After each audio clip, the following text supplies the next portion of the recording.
Pitter patter, boys.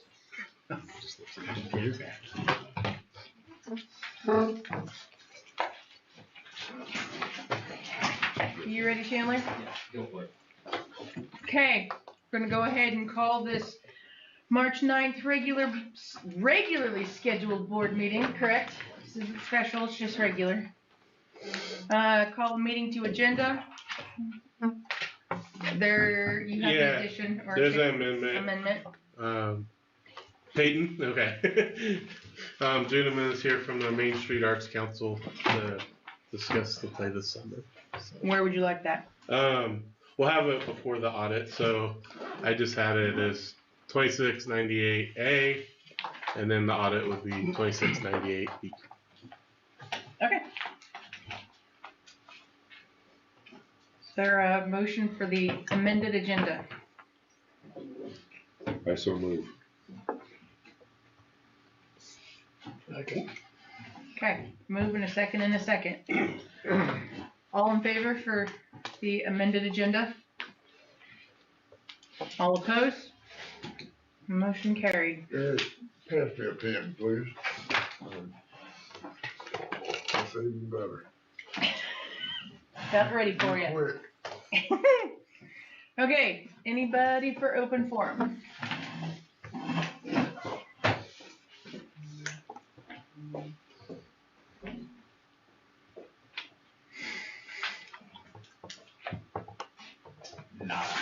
Negative, Ghost Rider. All right. Move on to 097, discussion action for consent agenda. There's 3 items. Approval of the minutes of February 9th, 2026. Regular meeting in February 23rd, 2026. Special board meeting. B is payment of claims, and C is donations. What is your donation? There are a list of them. Oh, that's all the donations? Yep. Okay. Does anybody want to make a motion, or is there discussion over the minutes? I move that we accept the minutes as presented.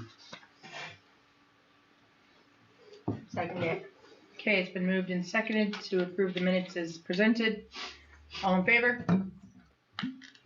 All opposed? Motion carried. Payment of claims.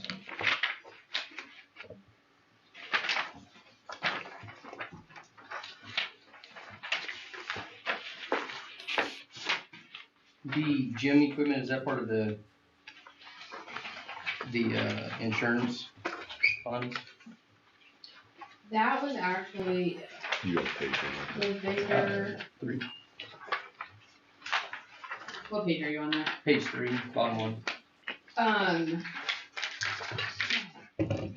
That was actually purchased with the Doug Fine Memorial money, Copy. Thank you. which they actually specified prior to the release. No, but I understand. Just ask. And then on page 7, just out of curiosity, but the air filters that was done by Glassman, can that be done in-house or? I have to ask on that.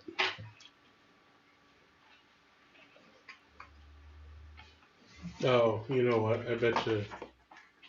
Let me check, Matt. But Rob was gone during that time for a medical issue, so that's probably why that was done with last week. Let me check to be sure. Okay, just curious. I hadn't seen that one before, I guess, for filters.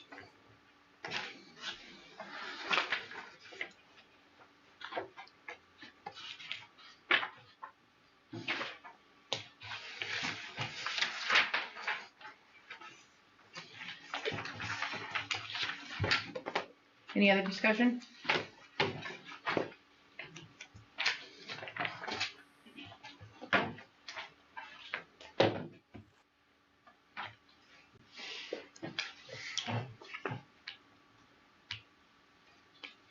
There's no discussion. Is there a motion?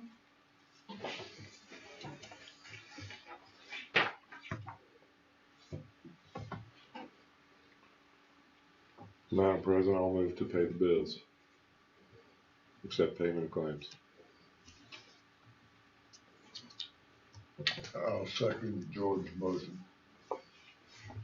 It's been moved and seconded to pay the claims as presented. All in favor? All opposed?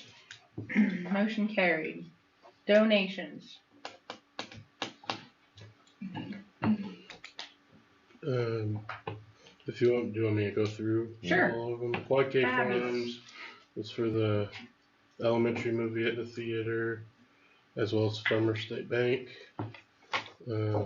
Bob and Creighton Memorial, the $400 is for the new school library.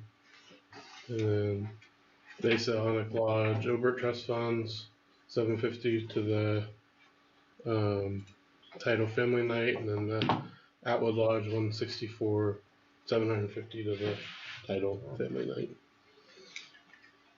Very appreciative, everybody.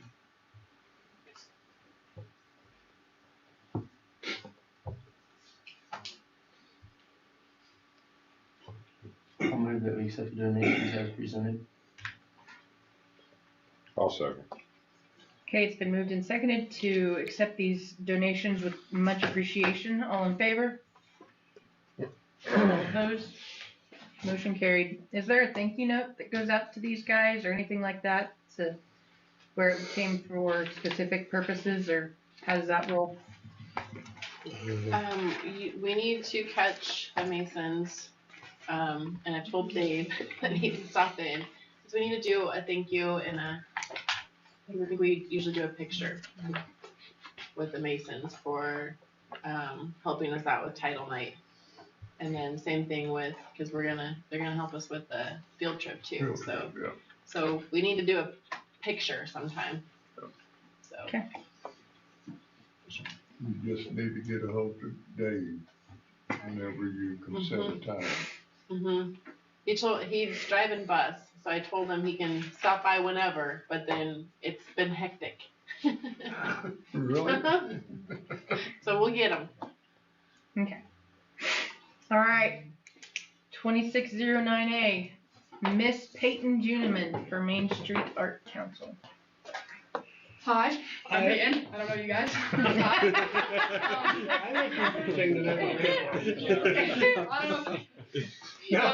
I'm in the Main Street Arts Council, and I'm representing them tonight. I want to first say thank you for letting us use the gym for our performance last summer. We really appreciate it.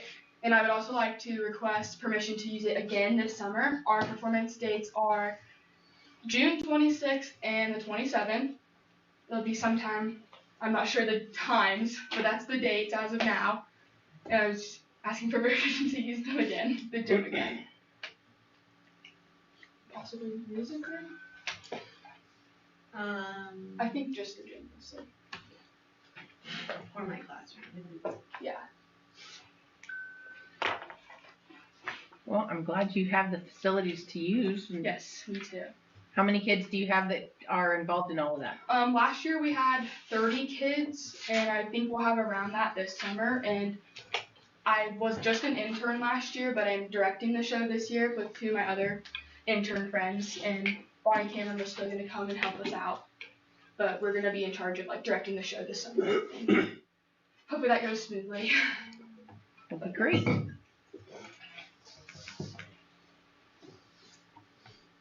Is there any other questions or discussion, or? I do have one. Yeah. Do you know, because I know there's some basketball going on too, set up, like when do you guys want to clear out the gym, I guess, so that we're not using it for basketball?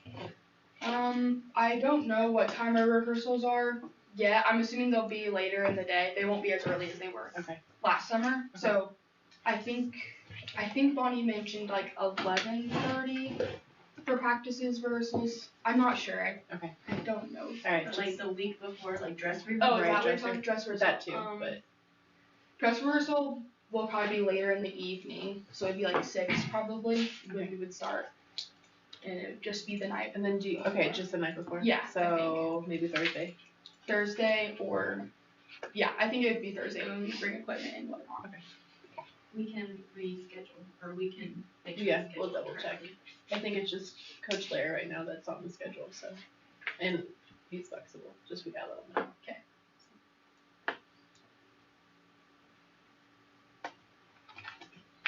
Madam President, I move to grant permission for the Main Street Arts Council to use the gymnasium. Is there a second? Okay, it's been moved and seconded. All in favor? All opposed? Good luck. Thank you. Also, while I was up here, I'd also like to say thank you for the support for KMBA State Music. Thank you for like the hotel room. It was very nice, and for the money to get meals and stuff. So I really appreciate and transportation. I really appreciate that. So thank you guys. Thank you for representing USD 105 really well, Peyton. You guys do a great job. Thank you. Okay, 26098B, discussion and action for USD 105 2025 audit. I believe that's me. Oh, Are you hello. ready for me?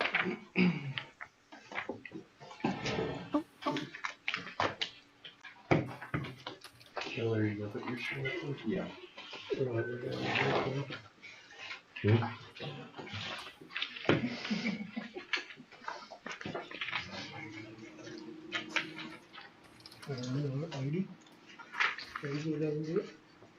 guess so.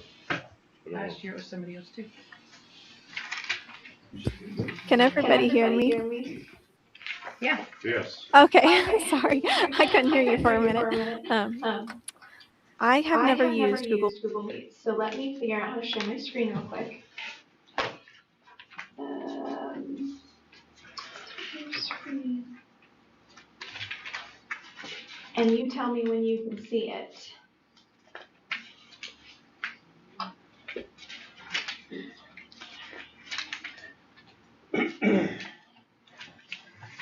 Can everyone see that okay? Jeffrey's tardy. Can you make it bigger? Sure. Yeah, I don't know what screen you're working with, so just holler at me if you can't see anything. Okay. Well, for those of you who do not know me, my name is Lenny Garbert. I have with me Jamie Benishek today. We both worked on the audit for 24-25, and we just wanted to discuss a few things with you as far as our opinion on the financial statements, as well as any findings or recommendations we had while performing the audit. So if you want to go ahead and look at the binded notebook that's sitting in front of you, we'll start with that one first. And you can go ahead and flip through those first few pages, which are the table of contents, and go to page 1. This is our independent auditor's report. It will list out our opinion for the financial statement, and in these first few paragraphs, you can see that we actually have 2 opinions here. The first one says it's an adverse opinion on U.S. generally accepted accounting principles, and we refer to that as U.S. GAAP. And an adverse opinion means that we're not expressing an opinion on that accounting basis. The reason for that is because the district does not use that accounting basis. The district uses a Kansas regulatory basis called KMAC, or the Kansas Municipal Audit and Accounting Guide accounting basis. And on that basis, we are expressing an unmodified opinion, which is the cleanest opinion that we can give. It means that in all material respects, we believe your financial statement to be correct. So if you turn to page 4, we'll put some numbers to it here. This is the summary statement of receipts, expenditures, and unencumbered cash. This is the actual financial statement that we are expressing our opinion on. So starting from left to right, you have your beginning unencumbered cash balance, and then you add in any prior year canceled encumbrances, your receipts, and subtract your expenditures, and you've got your ending unencumbered cash balance column. And then once you add your payables back, you have your actual ending cash that's sitting in your bank accounts. Now, I do want to say that these numbers are as of June 30th, 2025. So these are not as updated as the numbers you've been seeing in your monthly board packet. It's been a few months since then. So just keep that in mind as we go through all of these numbers and findings that this was as of June 30th. And I don't have too much to go over on this statement. There at the bottom, you can see you have your bond and interest fund that you set up to pay your general obligation bond back. And then you have your two capital projects funds, your insurance fund and your bond fund. I do want to note that they do have a negative ending cash balance at June 30th, 2025. Typically, you don't want to see funds that have a negative cash balance unless you know that qualified receipts are coming in to cover that deficit, which would include any state or federal aid, or in this case, insurance receipts that we already know the district has received more in 25-26 to cover that. So in this instance, it is okay that these are negative at June 30th. So if we flip to the next page, this is the start of the notes to the financial statement. These are required supplementary information to go along with that statement we were just looking at, and they really do not change that much from year to year. So if you happened to read them last year, you're not going to see that many differences. This is where we would know if you had any statute violations, and the school district did not. So I really don't have much for you in this aspect either. If you do end up going through these and have questions later on, feel free to get a hold of us. Emily and Eric always have our contact information, but we'll go ahead and skip to page 13. Yeah, 13.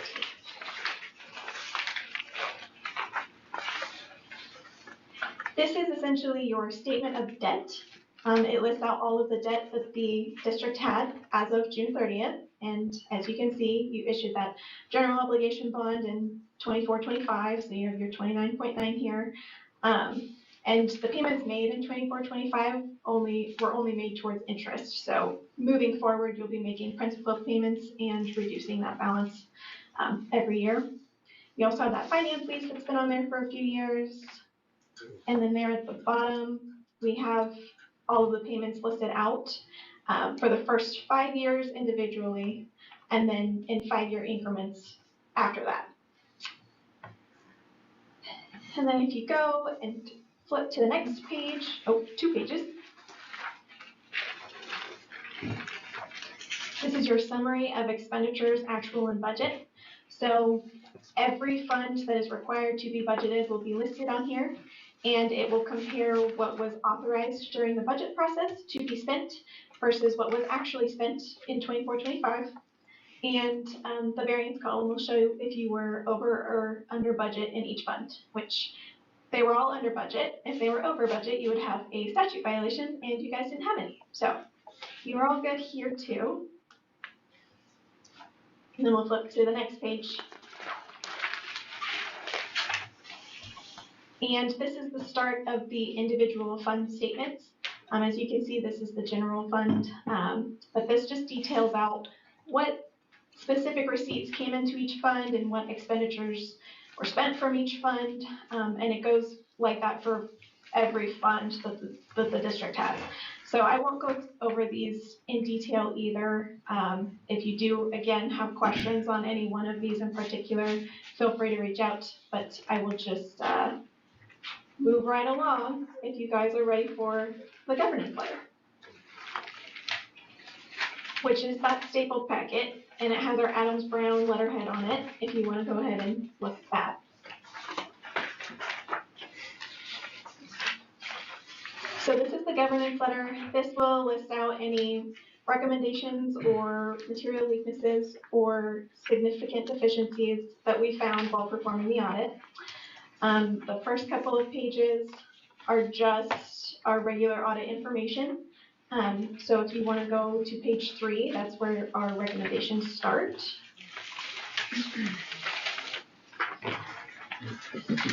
And we only have 3. So the first bullet point there says transfers and other manual journal entries made during the year should have an initial of approval by the superintendent, and then the clerk should initial the report after the journal entries are posted. So this is just best practice is to have multiple people looking at things. So whenever a journal entry is made, someone should be reviewing and approving that journal entry, pretty much just to safeguard against errors being made when posting journal entries. And then the documentation part of it, making sure someone is either signing it or initialing it that they did review and approve it. And then the second bullet point is payroll liability and accrual accounts should be clearing out to $0 ending balances. So just part of our standard audit procedures are to look at those payroll liability accounts and see if they are clearing out the way that they should. Theoretically, payroll accounts are in and out for payroll expenditures. So by the end of August every year, after all of your summer payroll has been paid out and 24-25 is officially over, for payroll expenditures, all of those should be at a $0 ending balance. And we just noticed that there were a few accounts that still had a balance in them. So we just recommend that the district review those, see what's kind of getting stuck in there, and make any adjustments necessary to clear those out.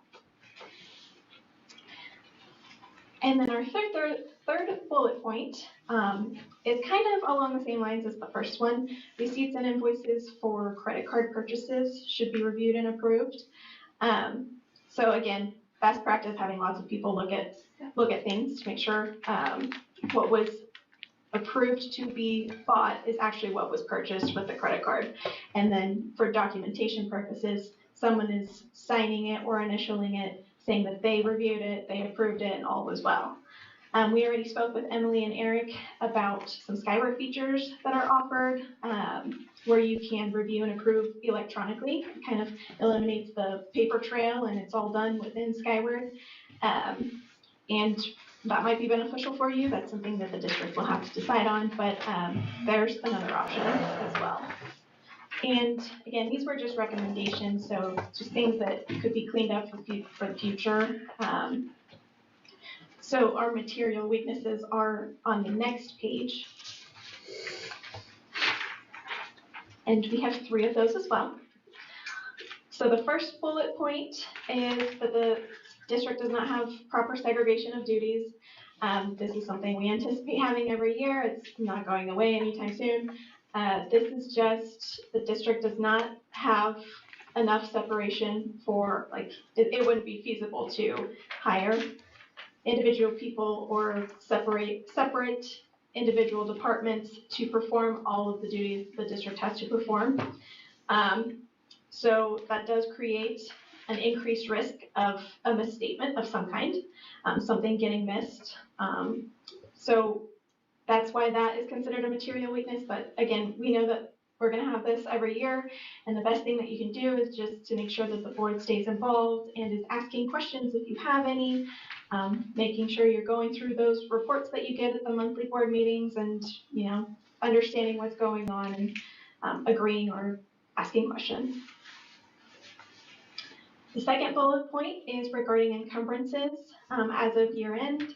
So most of these encumbrances that we've found that weren't recorded were for the capital improvement projects. Encumbrances are anything that the district approved during the year to be paid or to spend money on, regardless of whether you have received an invoice for it. It should be charged to expenditures within that given year. The reason for this is so that when you guys are making your year-end decisions of, what transfers do you want to make and trying to figure out what to do with your money going into the future, you want to make sure you have an accurate ending cash balance to make those decisions with. So if you earmarked something in March, you're like, yes, we want to approve this to pay this, it should be included in expenditures as of June 30th so that you know exactly how much cash you have left in each fund.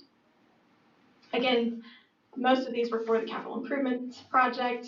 There was one in the capital outlay fund, but and then to go along with that, at the end of the year, make sure that the board is getting this list, and then you can review it for yourself and say, oh, I remember talking about that, that should be on here, or I don't remember talking about this, it shouldn't be on here, kind of thing. again, just having multiple eyes looking at it, and it's so small, it's better to have lots of people than not enough people figuring out what's going on. And then the third bullet point is just regarding unencumbered cash balances that didn't match to the previous audit report. So when we were doing our audit procedures, we had to make material adjustments to the fund balance to make it match back to the 23-24 ending cash balances for each fund. And so because of the amount of adjustments that we had to make, this is part of our material weaknesses. But as long as Emily and Eric get these adjusting journal entries posted to Skyward, otherwise we'll have to keep making that journal entry every year. As long as they get it posted within this next year, this one will easily fall off. So it's just important to make sure that the ending cash balance from this 24-25 report matches the beginning fund balance for 25-26. And that is all I have for you. I do want to thank Emily and Eric for answering all of my millions of questions and always having, great documentation for me to follow if I'm confused on something. And I know it kind of went a little bit longer than we anticipated this year, but again, I do appreciate how well they work with us and how it does make the audit a lot easier when you have constant communication. So I want to thank them for that. They do a great job. And the only other thing I need from you is that management representation letter signed and sent back to me, either scanned back or mailed back, whatever you prefer. But that's all I have for you. So does anyone have any questions over anything I've gone over?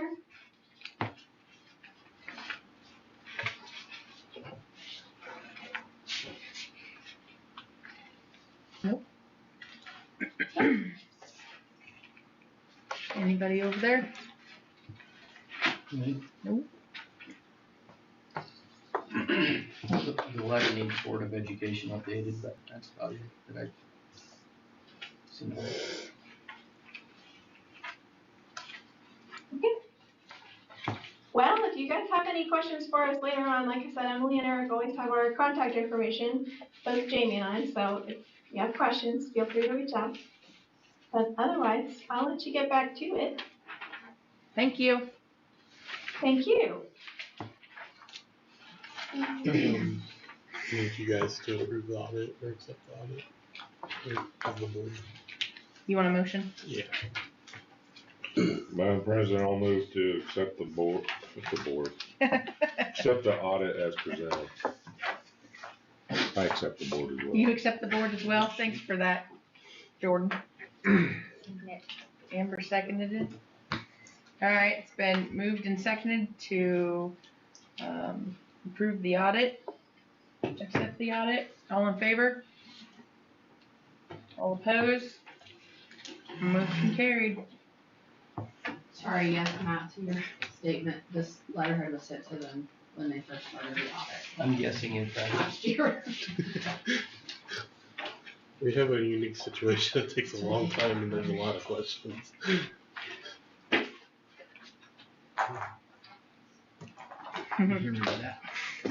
Thank you. You're welcome. All right. Move on to 099, old business, discussion and action update on the construction project. McCowan Gordon. Is it all right if we flip-flop our two items? Go over master budget first and then end with that? I am okay with that if everybody else is. Okay. You good, Terry? Good. Get it. Yeah. All right. Okay. So, can everyone see that all right? No. Nope. I think we have a paper, don't we? I said, There's got to be a paper in I here sent it through too, and somewhere. I also have a paper copy if you need a closer version. Let me see if this is any better. Nope. Okay. Well, thanks for letting us come out and kind of give an update on the current situation with the master budget and what we'll be asking for. So right now I'm gonna start at the bottom of this sheet. You'll see the USD 105 master budget items below. So just kind of give a quick scenario of where we're at, where you started, and how you're sitting today versus where we're at with construction. So available USD 105 funds, so what you have currently. Initial funds available, you had a total of $40,773,000. That's both insurance and bond money in there. To date, interest earned after coordinating back and forth with Eric, I will say this does not include February. So this would be as of January 2026. That has gained an additional $897,000 and some change. So currently, master budget for everything construction-wise, you are sitting at $41,670,000. So that includes phase one, so the costs to get the existing gymnasium up and running. That number also includes, obviously, construction that we're currently doing right now. That has all of your allowances that were in the master budget as well. So that would include locker rooms, playground, FF&E, which would be your low voltage access controls, AV security, all of that. And then, I'm not sure if I said playground, but playground is also in there. So you've got allotments of money within this $41,670,000 that will take place for those items. With everything right now, that should be what you are spending down below. So this 40.8 million right now includes all of that number that I just mentioned before. So really, you have funds in there accounted for other items that we don't currently have in, that we just got to work through. And like the example, the playground, are we moving it from here to up there, or are we looking at trying to get new? What we got to do there, we just got to figure out and get it plugged in. So, but you do have values in these that account for some of those items. With that, we are currently sitting your $809,000 under budget. So right now you have an excess of that $800,000 that you could use in the future to add some of these wish list items that I think Eric has on the agenda back into the project at certain points. But like I said, this is as of January 2026. I'm not sure if you received the February numbers yet, but It was 40,000. Interest, Yeah, I thought that's what I saw. 43,000 for something. so you'd be really right around 855 as it sits with that, if you're including February in there. Any questions on the master budget portion of it? So this is 809 in a good way. Then getting to construction. So this is GMPs 2 and 3. I have that as GMP 3. GMP 2 was the initial structural steel, all of the long lead time items. That was roughly $9 million, and then GMP 3 was that $27 million that included the rest of the building. So this is just for the K-12 as it sits right now. This number does not include that phase one where we got the gym up and operational. So this would be everything moving forward with what we have right now.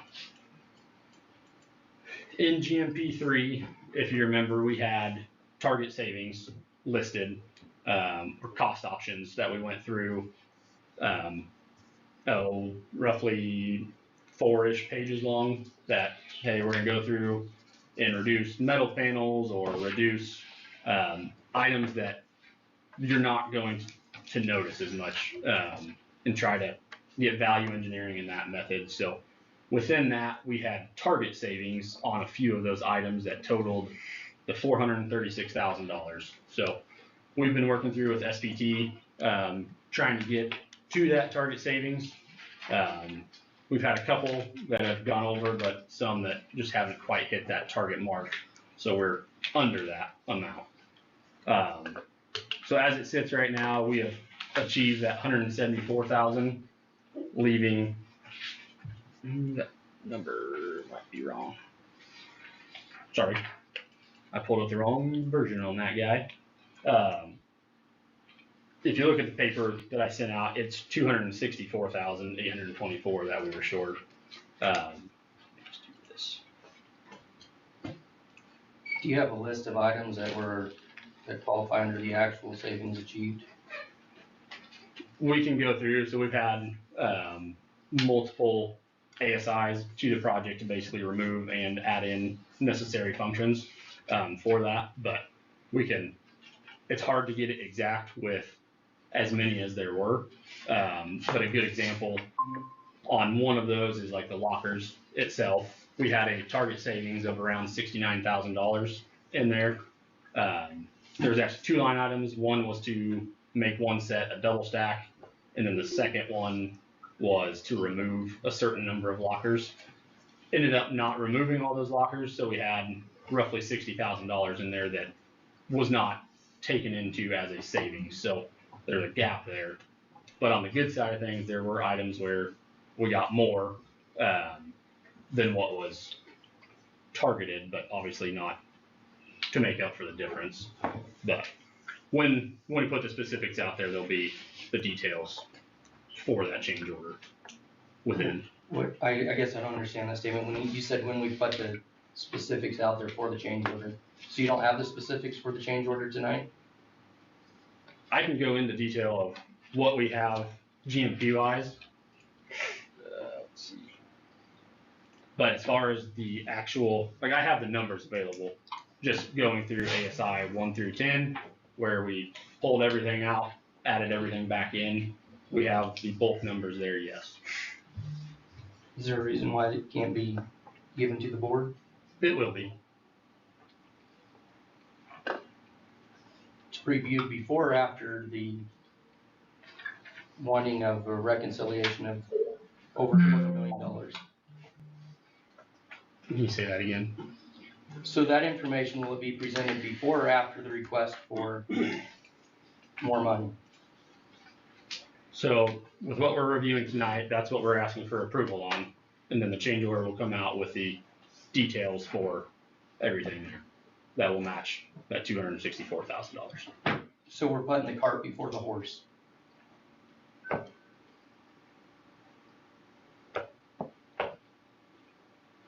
We've got several specifics here, and we'll run through those here in just a little bit. I think to finish on this master budget spreadsheet, what we want to be clear here is we are asking for the remaining reconciliation the remaining reconciliation amount, that $264,000 difference, because there were items that were planned within the target savings that are just different. And we have some examples of that is when we sat around in this room at time of GMP, we had some targeted things like reducing the building by 1,000 square feet, 1,050 square feet. And those were budget placeholders at that time, anticipating, hey, we think we can get that out of 1,000 square feet. In reality, it's just different. So we don't have,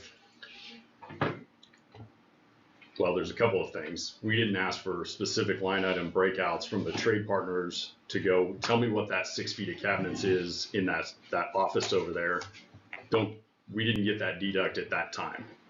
So moving forward, as we're reconciling that, that's when that information will start to come together and get there. So what we're trying to explain here is, yes, there is a $264,000 difference. We didn't quite get to the 436 throughout that reconciliation process.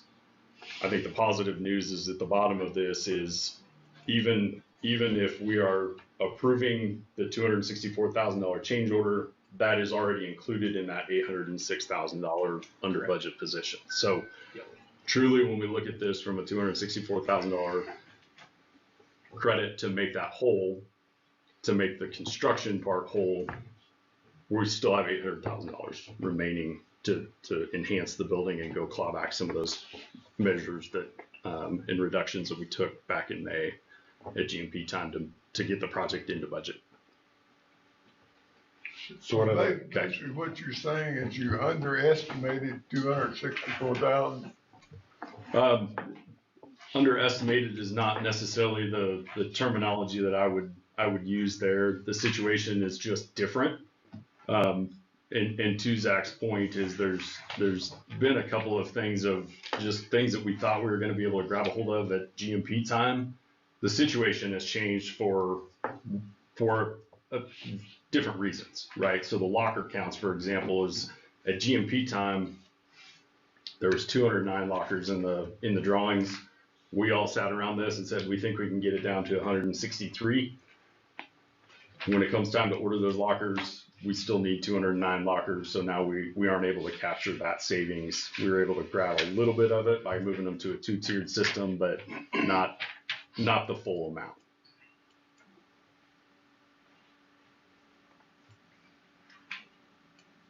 So out of that 264,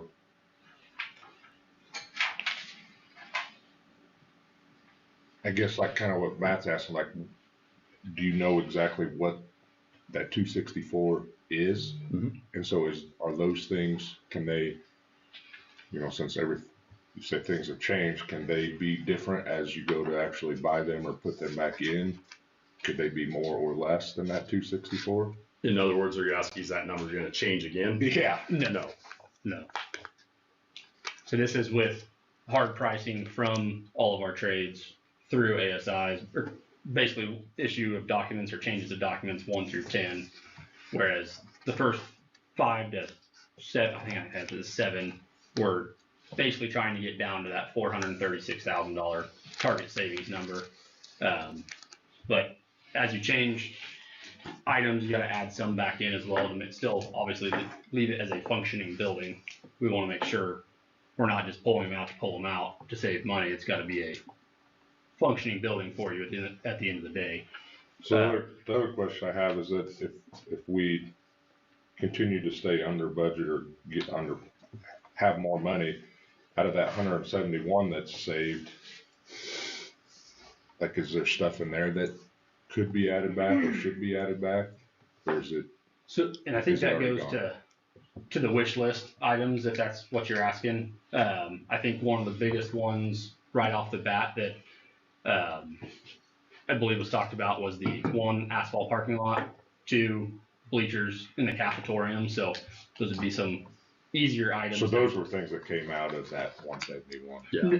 Well, to kind of where we're saying is that when we went and developed the $436,000 number, it was a little bit unknown because we're going to go off and work with Greg and Kevin and figure out what are some areas that we can reduce, and we think it's worth $436,000. When they went and baked out like the 1,000 square foot reduction in that northwest office block, I don't have the exact amount of what actually shook out of that, but say that was worth $200,000, we probably really only got 75 out of it by the time it was all said and done. So that's where, then there's also on the other side, so we did have some of those where it was like, we ended up getting more than what we thought, we ended up getting less than what we thought in some areas. Plus because of the wholesale changes, I mean, we think about the cost option process that we went through, and we reduced $5 million out of the project at GMP time, right? That's a wholesale change on a project. So we kind of expected there to be some things that shook out of that were going to be different. We typically do this in a conservative manner that's going to allow us to be at that number or better. And unfortunately, we just didn't land that way. So this is really disheartening for us to come back to the table and go, hey, look, we've got to be made whole here, because as it stands right now is, if we kind of pull on the thread of the lockers, we're donating $60,000 of the lockers as it stands today contractually. So asking to be made whole around those, and we'll go through those in kind of more detail here. But that was kind of the purpose of the snapshot of the master budget, was to really dive in and go, look, big picture, here's where we're at. Even if we are agreeable to approve the change order, we still have another $860,000 plus $1,000 in remaining funds that are yet to be spent that we can go replace some of those things back that had to be reduced at GMP time. Yeah, so looking at the overall accepted, or the value engineering options up front, it was $5,079,000 with the target. Basically, the funds we're still working on, like Barry said, is that 436 of that 5 million.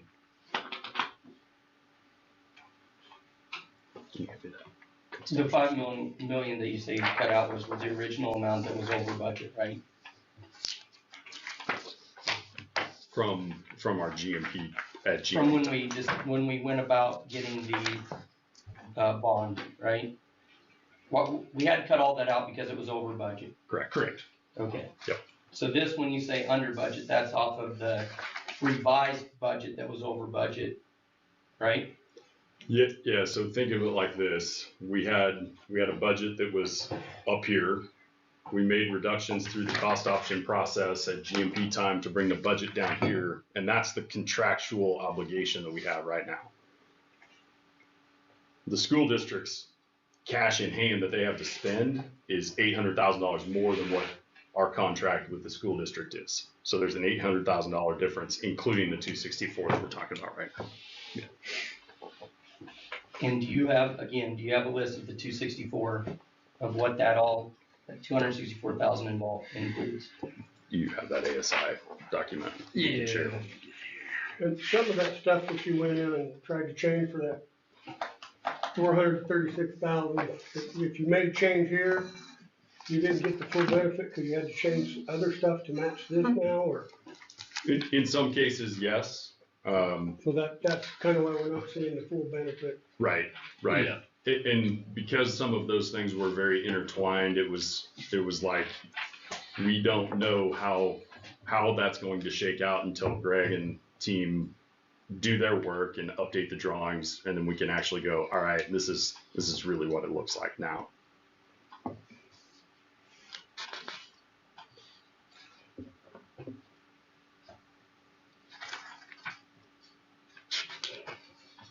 So for example, like ASI 5, that we had some updated, like in order to get the new RTUs, because there's a VE option taken for the RTUs to go to a different manufacturer, which ultimately saved the project.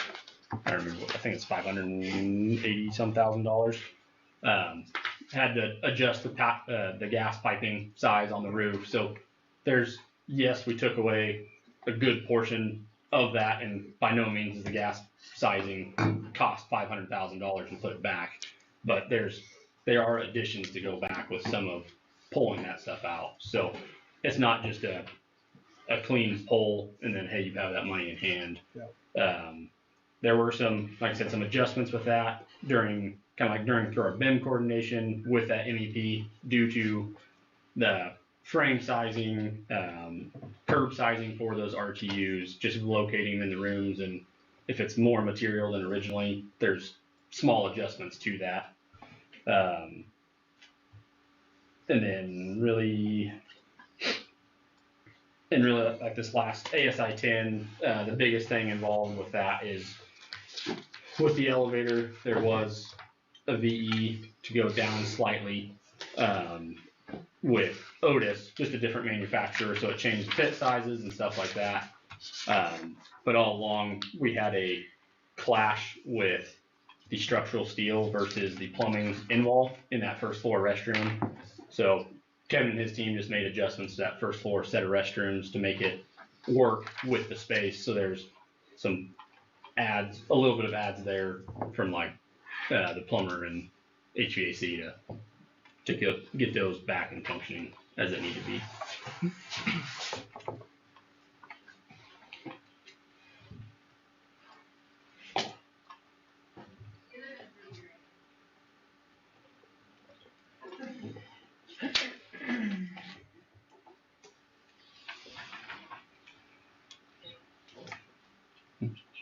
Yeah, can we put this guy in? Oh, yeah.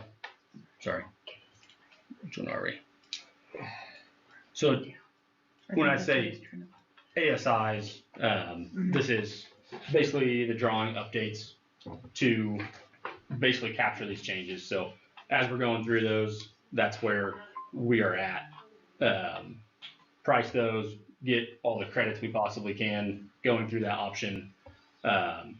So far to date, we've had 10. What I've had previously, I really call the getting to the target savings a line basically between ASI 8 and 9. And then you kind of, there's just some normal course of construction items that have to take into account. So ASI's 9 and 10, probably flirt with both of those options, but as you can see, there's ASI 1 was the big one, where it was a deduct of reducing that 1,000 square feet, reducing as many of those cost options and getting them from the trades, not just having it on that cost option sheet. So that's, each one of those is a update, and then we do a pricing exercise, verify the costs, make sure they're accurate for what they are. Yeah, and let me kind of expand on this first. From on the back end, please know that this is a summarized, like very condensed version.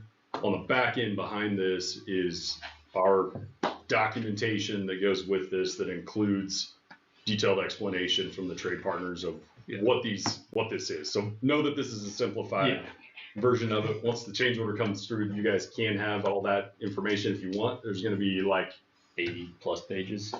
It's going to be a book that you guys are going to be able to review if you so choose, that details out the pluses and minuses that are associated with each one of these items. So we condensed it down for the purposes of tonight because, again, it'd be kind of like the audit report that you guys have there. It's like you can dive in if you want to. We need to be able to explain this information to you in kind of a detailed manner. I will say, you know, in a perfect world, we would have pluses and minuses that are dealt with by change order, right? So every time you see a negative number, we're going to give you a deductive change order that says, here's credit back $329,000. And then the next meeting, we're going to come, oh, I need $1,770 from you all in a change order back. So the way that we have approached this is to say, look, we're going to let this shake out a little bit. We know we're working through these. A lot of these are happening simultaneously or overlapping, so it's kind of inappropriate for us to come back and do this like back and forth thing a lot. So it's simplified here to go, look, let's condense all this into one. Let's have a conversation about it. So know that there are some things on here that are like things that we probably should have or could have come to you sooner with a change order on it. But I think given the status of the project and where we were at with the target reductions, we've been working, I'd say I can't take a lot of credit for that. These guys over here have been the ones that have been working their tail off with Greg and Kevin to work through those to try and squeeze out as much as possible. At the end of the day, I mean, you guys are seeing that there are some pluses on here that are adds to the project. Happens through the normal course of construction, compounding that with trying to target, capture the target savings. Just several things that aren't working in the favor of reducing those costs. So pause right there and see if anybody's got any questions so far. Would you call these receipts or like this breakdown, or how do we know that this ensures us that we won't be paying something twice or hidden in the future? Good question. So we have trade partner backup and quotes. So effectively contracts with the trade partners that are contractually obligating them to, they can't come back and change their price on something that they've already had a contract change order for. But we can't do that downstream until we've solved this upstream with you all. What would be the purpose of giving us the 80-page document after it's approved? Because then once it's approved, it's done. So you can't review and ask questions. Yeah, we certainly can do that ahead of time. You bet. I mean, with the status that we've been going at, being over budget from the get-go, I think that it would be pertinent that that information is presented and allowed to be reviewed. And there's, on that change order, it has to be signed by all parties, so it can go for review and then fully before anybody signs it. So you have the change order tonight? I do not have it tonight, we have the Okay. overview.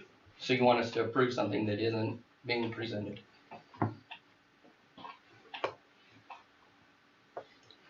Fair request, Matt. We'll get you that documentation and let you review it. Does any of this slow up progress?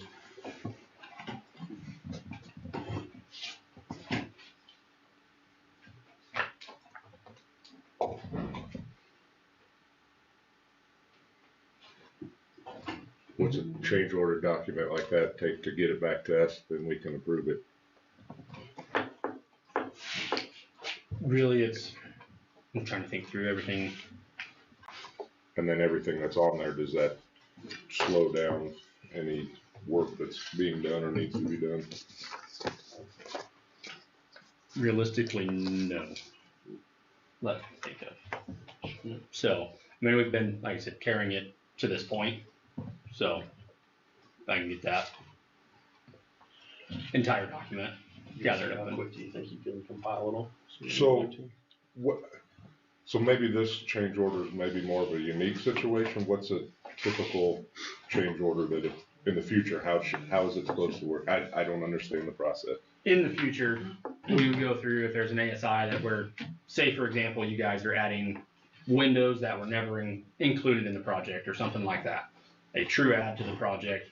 We would go through, Kevin and his team would update it, get us the information based off of coordination with you.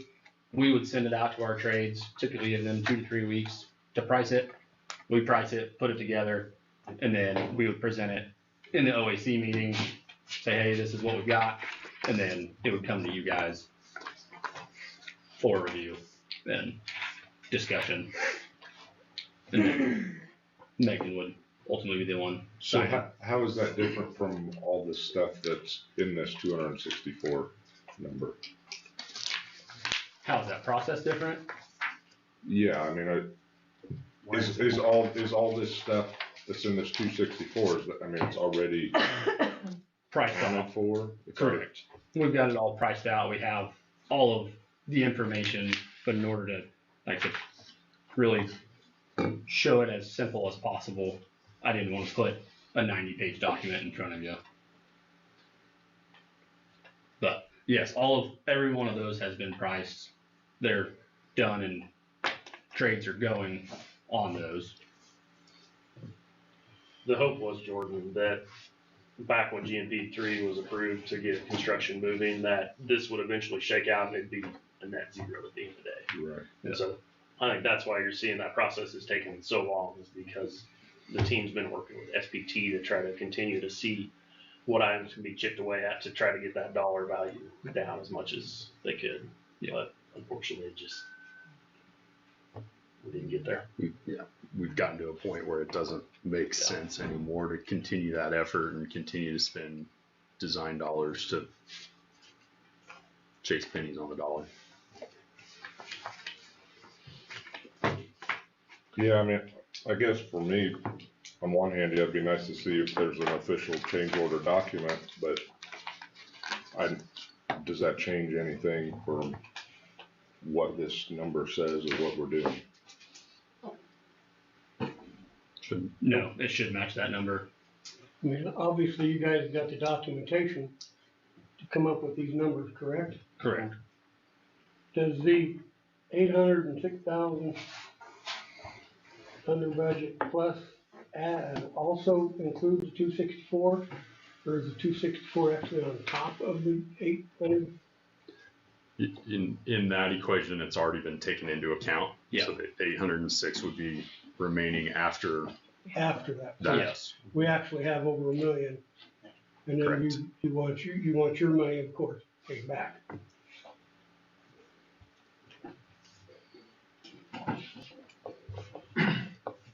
Is there anything in that 264? I mean, looking through there, I mean, is there anything that they could say that we can leave out that wouldn't be the project imperative?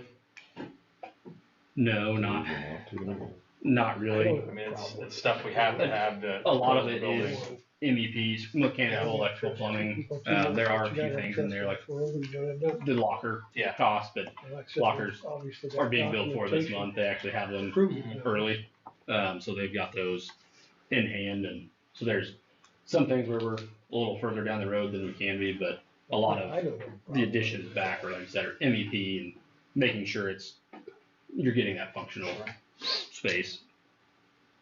We never had documentation for 436, it was just a number we pulled out of the air.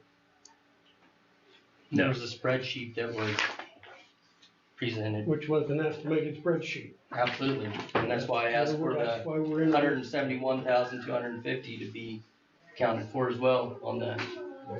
We've made it to this point and we've approved stuff that blindly, that I think more questions should have been asked. And we're all entitled to our own opinion, and I think that moving forward blindly until the next one and the next one and the next one. Don't quite know if it's blindly. Just because you don't believe in anybody and trust anybody doesn't mean It has it's nothing to blind. do with believing or trusting in anybody. What is our job to ask questions? Get the job done.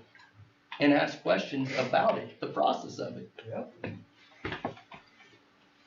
It's taxpayers' money. I think we're entitled to ask those questions. We are. And have due diligence on it. So this could have been resolved. This could have been resolved if the document would have been presented tonight and the information would have been sent. Right? Could been, possibly, yeah. I mean, we have seen the sheet that lists all this stuff out. Of the 264,824? Of the 436. What does the breakdown of it is? Have you seen a sheet that involves all that?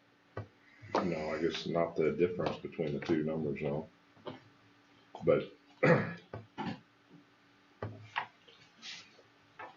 yeah, I just want to keep you guys moving along And it was stated that it doesn't stop anything at the moment.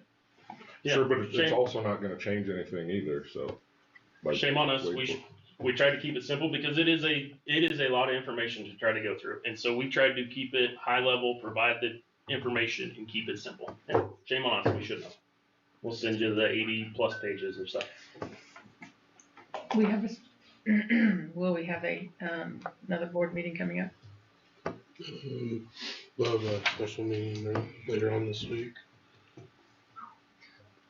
Is it something that you guys could send out and then? What day do you know? Probably be Wednesday or Thursday. This week? Yeah. Newsflash, we're gonna have a special board meeting at the end of the week. What day? Wednesday or Thursday. Okay.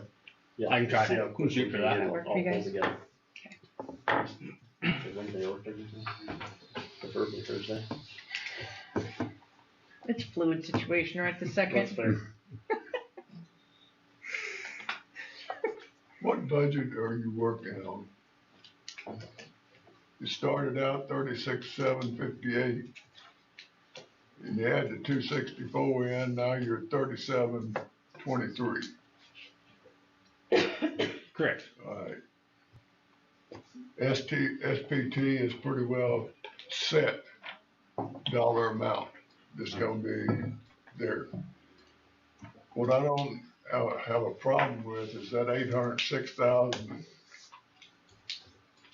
under budget. Well, then you add in all the interest that we're building up and coming up to the 41,670,000.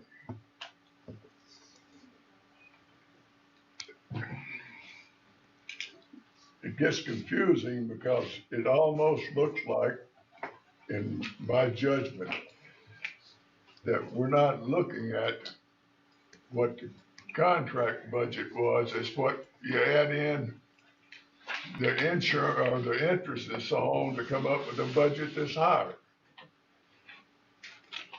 Am I relating what I'm So Trying to say. can you say that again, Terry? I want to make sure I'm following correctly. All right, so let's just look at it. You started out 36,758. Yep. Now we're 37,23. Correct. And that's But you're saying the initial Construction. funds available was 40,773. So those costs up top are just And construction. the current now is 41,670 with the interest, that we accrued. Correct. And we're gonna accrue more interest. Correct. Is this gonna, your side of it gonna continue to go up? Depends, I mean, if you add wish list items, depending on Well, we what. got a wish list item. Right, but We I'm saying, had yes, to answer wish your list. question, it could, if you add wish list items into the project. That construction cost is gonna go up, right? So the 36 or 37 million, whatever you're looking at, that is strictly construction That's costs, where my right? question comes Strictly in. construction costs. We got a wish list Yep. here of things that you couldn't include in the Correct. budget. All right, is there gonna be any money left over for the wish list? That's what that We're looking bottom at number is, that 806. Yes, but what I'm relating at, there's a wish list of that, almost that same amount of money right now. Pretty close. And you gotta add in this wish list before certain phases of the project Correct. are completed. Yep, and we owe, depending on what your decision is for what the rank of those wish list items are, then we go and provide deadlines on, this is when you need to release these items. Is this wish list items April 1st? Is that when we needed to know that? No, Or no. that's just- when we, those were to identify, those were the wish list items when we passed the GMP a year ago. A year ago. Okay. Okay. Fantastic.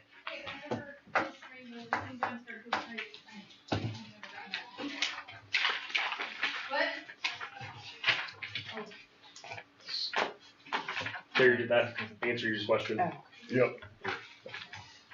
When do we need to know about some of these wish list items? Is that I've got to coming look up? into those with the schedule. But I know like some of the asphalt, we wouldn't. That's kind of, you gotta- got a minute.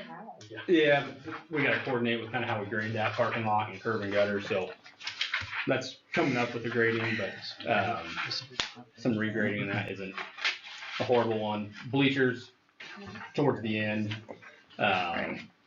Like I said, we I just mean, gotta I'd get- rather have comfy bleachers than a kickball field personally, but I don't know about you. You're not a fifth grade boy. No. Yeah.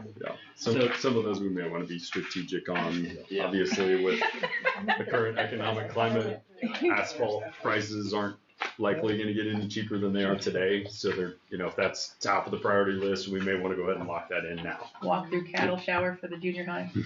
You need a pressure washer by the end. Yes. Okay. Add that to the list.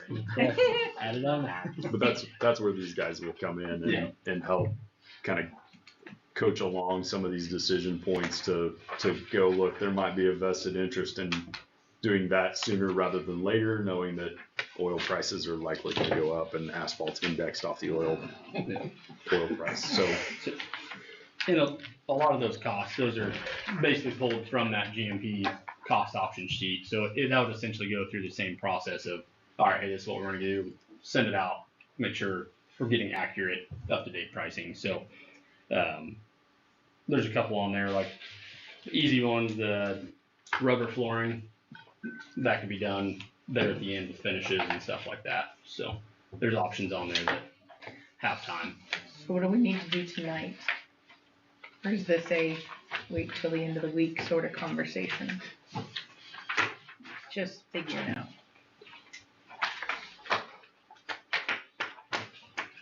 To the east side of the table.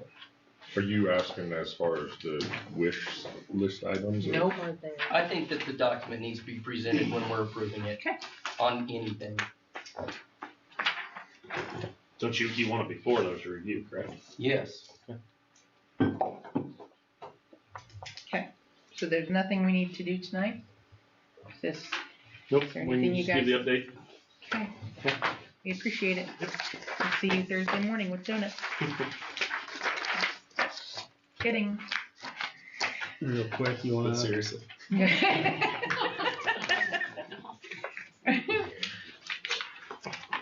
wanna go through quick? Quick schedule update, start with Area A, elementary wing. We're prepping for slab on metal deck right now. We'll put that in the next week. That'll be followed by structural stud, metal framing, which is around the perimeter of the building. And dense glass, that'll be going through the end of March. Roofing, early April. We got some masonry, air barrier, end of March, and masonry starting in April, so.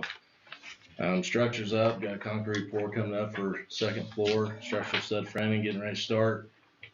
Roof's be going on in April, and some skin going on probably early mid-April with the masons, so.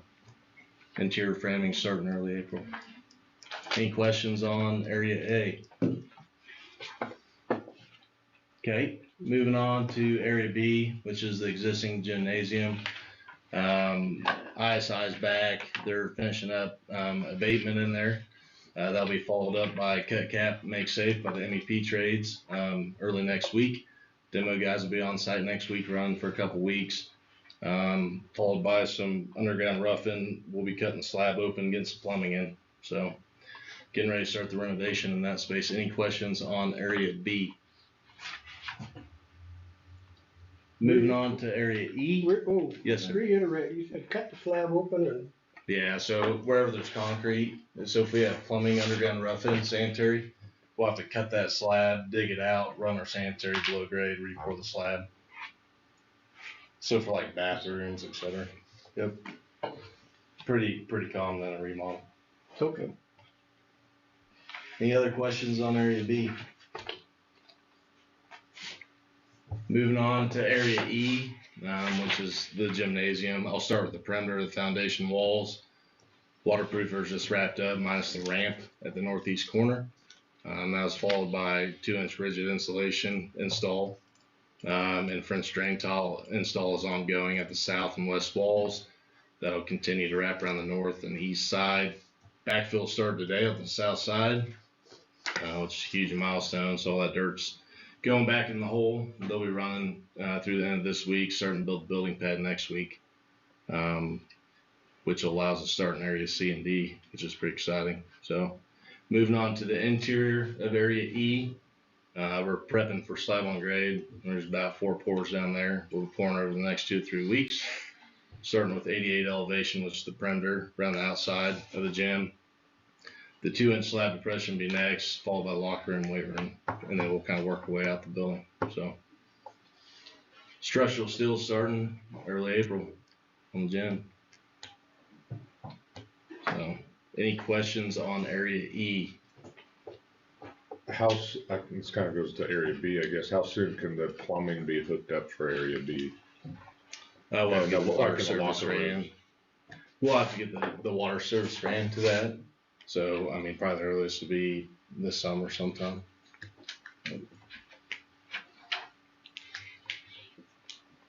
Any other questions on B or E?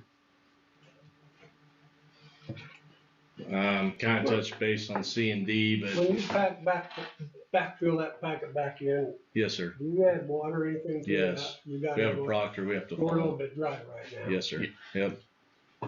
They got a water truck on site. Yep. Any other questions on backfill?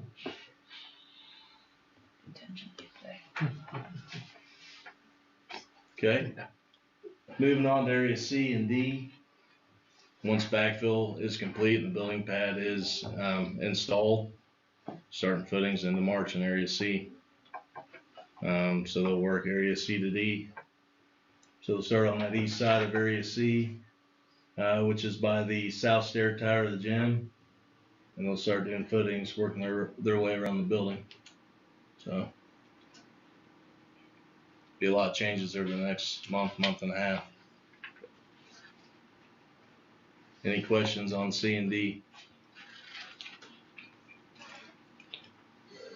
How's the timeline looking? Been lots of nice weather. Yeah, I mean, we were fortunate. I mean, honestly, through winter and don't even want to say the R word. Yeah. So hopefully we can avoid the rain. So I messed it all up last summer, to be honest with you, so. It was my fault. The circumstances we're dealt, Dang it, we Eric. are doing okay. So. I said, and I'm not gonna say Don't it. say the words. People let the air out of your tires. Any other questions on schedule? Trying to get out of the ground, get vertical, on the high school side. We are vertical in area A, trying to get the skin going. You'll start seeing interior stuff going, framing, so. A lot of changes. Yep. The only other thing, just touching, like I said, on procurement, kind of the same thing. Obviously, trying to get as much material available as quickly as possible. Not only do we have a lot of the MEP equipment, all plumbing materials, mechanical units, electrical main distribution panels. That's kind of been the same. We've had those for a little while, but those are huge milestones, knowing that they're sitting there ready to go. Once we are ready to install those, you'll see some RTUs flying on area A to go on the roof here in the next couple weeks as well, or a month or so.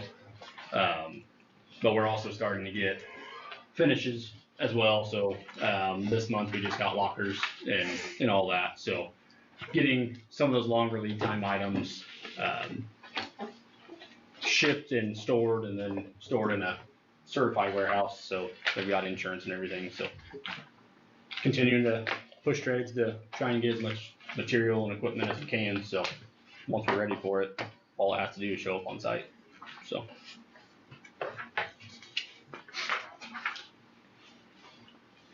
Okay.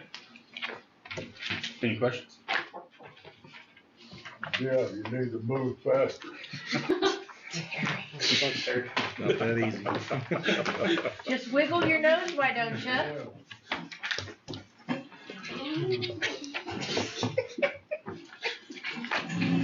All right, anything else, gentlemen? Nope. We're good if you're good. Thanks, Aaron will send you the kind of donuts we like. All of Or that. Oh, yeah. All of them. Jeffrey says all of them. Not picky. Thanks, guys. Thank Thanks all. you. Thanks all.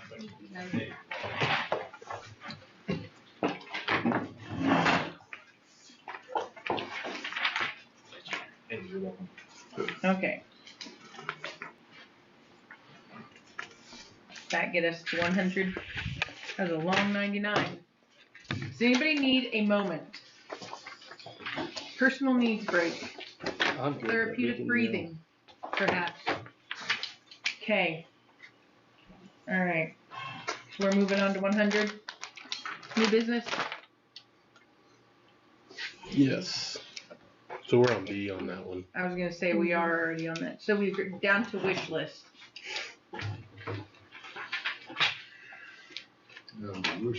Wish list. Now we're gonna talk about the wish list. I got a wish list. Has nothing to do with the school. Almost more important too. isn't it? You're ready, yes. So the wish list items on top. Jordan, would you hand me a pen? No. Please. Yes, now I will. Feel about half. I believe you all have a copy of this. So the wish list items on top are the ones that were kind of listed out in the GMP process, and the prices are from April 1st, 2025. I'm guessing that those are not the same now. They probably all went down. Yeah, that's what they do. So, and like he said, the lockers, I don't know that that's really, or maybe already even been done or taken care of, like these costs here. So that's, there's some things I think we need to, I think this will be a process probably from now through the end of the project, just to decide, what's important to the board, and I think if you could get maybe some kind of like a priority based on timeline. And I did ask Zach that yesterday, and so I think he's aware of that. I mean, I get the point with the asphalt of, prices there. I mean, prices could be on any of them really, I guess, but yeah, be changing. But some of them, I mean, wouldn't have to be even decided till years down the road. The district items to explore, these are just things that, for the most part, the three of us have just discussed over as we've thought about things, and I don't. Some of these, like the parts of the building that are owner provided, that's been something. Well, like as an example, towards the beginning, I thought the whiteboards were something we provided that we had to buy and they would install. It's kind of come out that it's already in the budget and things. So there's a lot of things that we don't know what we don't know on and things. They have refrigerators in certain spots. Obviously, we can take the refrigerators we have that are working and things. There's just things like that to look at. We've kind of talked. We've been afraid that the ag shop would look out of place with the new building there. So that's kind of Fresh coat of paint. Fresh coat of paint maybe would go a long ways on that. And that might even be something we can do later, like ourselves, The only two classrooms that don't really have anything being done right now are the two ag shop classrooms. And we're not saying like a major renovation. We're just. What would need done though? Talked about electrical at this time. Are the tiles in there? Asbestos. That I don't know. Probably. I doubt it. It was built in the 70s. The front part, right? Were both classrooms there in the 70s? Yes. Yes. When did that The wrestling change? room where that wrestling Yeah. room addition is at, the entryway back there is where that wall is, where the dust collector. Yeah. Or Yeah, that's right. interchange unit is. That was the back wall. So both classrooms were 76 or something like that.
there's a wall that has paint or tiles.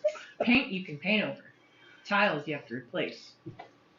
Just asking is potential. Wipe it I was off. thinking you could wipe off a tile, but if it's Sharpie, even you can get Sharpie out. There's many ways. More so than, but like carving. I mean, you always have to ask the question. How can they ruin it? How The can lockers. Hammer and chisel. No, they're Flintstone. Change the sound walls and band. They have that as a they're saying that this is a reduction, but putting them back to sound walls. Which might be important. That's And then- kind of important. Yeah. That's Then reduce the amount of 6x48 ceiling tile per plan. So just like the air ventilation, electrical, please send that because we want to have all that studied so that and I say the board's making the right decision on what we can add back into. Please send what? Yeah. If you have other ideas. Oh, thoughts. Yeah. I'm gonna throw this tonight because the bleachers made me think of it, and it's been a long time since we've looked at that study. Which one? The grandstands is where I'm going with this. There was a study done The football. when Wes was here. The DCS one? Yes, and it's been a while since I've looked at that study. For like the football field area. I was wondering what it says about the grandstands, because the grandstands, when I've walked by them, are there's some opportunities. They're not quite doing this, but they're doing this. I like how you worded that one. I think that sooner than later there's going to be an A issue. liability with their. I think there's a liability there. If you go look across the field, you can see it's bowed in. Like I said, I just noticed that, and I think that should be something that we should keep in the back of our head that that's going to happen. It will have to be dealt with eventually. So when I was Try sooner than later. When I was in Kiowa, Kansas, there's a storm. It threw the bleachers like literally into the north end zone, and so they had to replace those. And it's been long enough. It's probably more expensive than but those stands in the past have been not as much as you would think they would be, for aluminum. But it's worth taking the time to look at what we had previous. We if still we're have talking announcer's about- box, If so we we got have some people additional. here You don't Right. think we can for read that? construction Right. purposes. Well, I would like to think so, but Tuck point. What cost would you cut if you did it now versus you have to call in a brand new crew to I mean, demo? on the list. So would you rather have a kickball field, or would you rather have I'm not better a good seating? We Huh? took it off. I would say it's a safety thing. Yeah, and at this point, And that's why I say we need to look at the Yeah, DCS thing. I think it's looking like more of a I know. potential safety Right. opportunity. Right. well, it's gonna stick out like a sore thumb. Yeah. Like especially when you go by there right now, even you're like, I'm honestly a little afraid to see what it's all gonna be like, because I think we have the wall along there. That's what I'm worried about. The bleachers, I'm not as worried, but the wall that goes all the way around. It's pushing out. Yeah, and then the track. I mean, that's an issue as well. And I don't know. why'd you get started? Yeah. Well, we But that doesn't probably mean be it's- careful and finish our school before we start a Yeah. dozen little projects Absolutely. that we only get half finished and. Yeah, Stick to our I mean, basics. yeah, that's one of those things that can be done at any time. It's not a. But it is something that we had assessed prior to all of this shenanigans. So it's worth taking a look at it and saying, yeah, that's a moot point, and yeah, that needs to be addressed. Yeah, it will have to be addressed at some point. So yeah, do you want me to resend? I'm gonna have to find it too, to be honest I with you. have it up. You want me to put it in this month's? The what? The Just DCS? put it in the folder and then we can look at Can I, it, yeah. I'll just put it in this month's board folder. Pretty please. Again. Did everybody hear where it's gonna be? Terry, did you hear that? That DCS study is in the board folder under this month's meeting.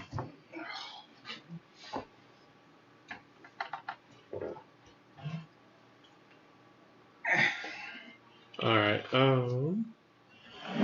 So you'll work on a list to prioritize some of these things. Well, I think he was waiting on the timeline part, but, right? Yeah. Yeah. All right. Are you ready for school year? Yeah, calendar. 27? Do we have any 40s that they go to school? Graduation is getting earlier and earlier and earlier. You're not wrong. Okay, so I put together initially a couple calendars just to kind of see where we'd land. Then we had a calendar committee meeting. They had some different ideas to ask the staff. So, and there have all been things that we've done in the past. Example is how we do conferences. We asked where the teachers would like prefer to start and stop or end the year. Let's see here. Thanksgiving, if they like the week off or the partial week. Let's see here. The conferences was the biggest one. And then if you look in May, the last 3 days, the 17th, 18th, and 19th, I'm trying to think ahead. Schedule-wise, the building is supposed to be completed during that summer. And so one of those work days is a typical work day.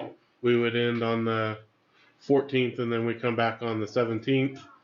I asked the staff how many days they thought they would need to clean up and pack their classrooms, basically.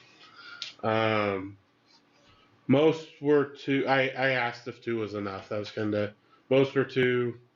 Like the library here is a bigger amount, obviously. I was trying to do it in general because those days are within the 176-day school year or contract that we have with the teachers is what I was trying to do. So like on the library part, I would almost wonder if we'd want to close, like typically in a element or a school library would close even a little early just to get the books all checked in and make sure we know what's coming back and what we're missing and stuff. And then kind of on the same token, we might have to give everybody some time to move or to actually prepare their new classrooms. I think it's just more anything, it's going to be a little bit bigger process than what we've typically had. In-service days, right now we have, I believe, 7 listed, but really 6 in the school year. So that's a pretty good reduction from what we had this year. So with that, with the results of the survey, I put together this option A and option B. Some of it is probably not completely following the survey because for the most part, I think the staff wanted to start the 4th week of August and then the 2nd week of May, which just isn't possible to do that. So that's probably the one area that was different from that survey. But the biggest or the closest area was the conferences, and it has to do with if we do conferences from 4 to 8 on 2 evenings and then have like the Friday off, or if we do like a 1 to 8 on one, like dismiss early, go 1 to 8, and then have a early dismissal to make up that partial day.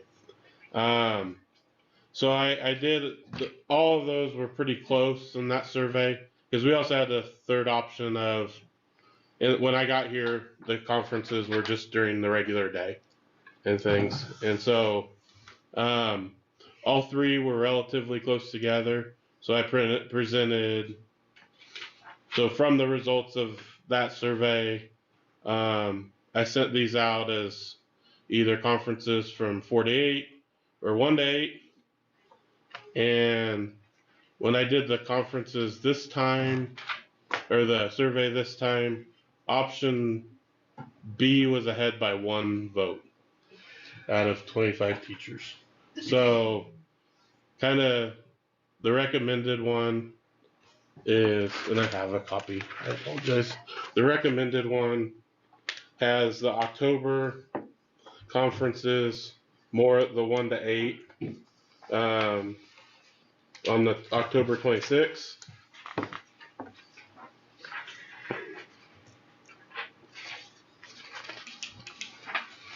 Is that A? No, it's this option C. Sorry. And the March conferences on the 8th through the 9th from 4 to 8. And it honestly, it kind of solves the problem. So it's doing it one way. time, one way. Yeah, one the other way. And I foresaw some problems on the March 1, 2 with, we had a half day right Not before having spring any break. school. I was a little afraid we'd have a lot of people want to take that time off and things. So, so that's the recommendation is option C.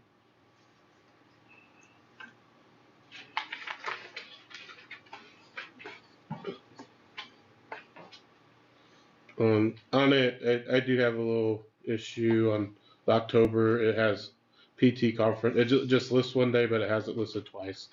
This bottom one needs to be taken off. But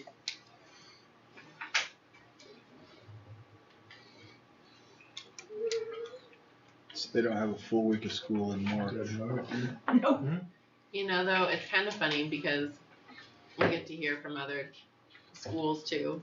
And so I don't know if you remember from last year, it was the same thing in February. We seemed to we had like 4-day weeks, like 2 months in a row. And so we really cut down on that. And there's still plenty of schools that are having so many days off in February, which, I mean, that's us too. And in March. So it's not uncommon. I guess I think it's our entire Northwest Kansas League is the same way. So I think it'd be normal, but Easter's in March that year, so that throws them off too. the other one from the survey was the state wrestling day. It's not just the state wrestling. I think kind of found that out more than anything this year. There's the KMEA is that weekend. There's sub-state basketball. Sub-state basketball. There's just a lot of things that distract on that Friday that. We don't have a lot of kids. Yeah. Or teachers. What's the 29th of March then? Easter. That's one of the snow days we need to list.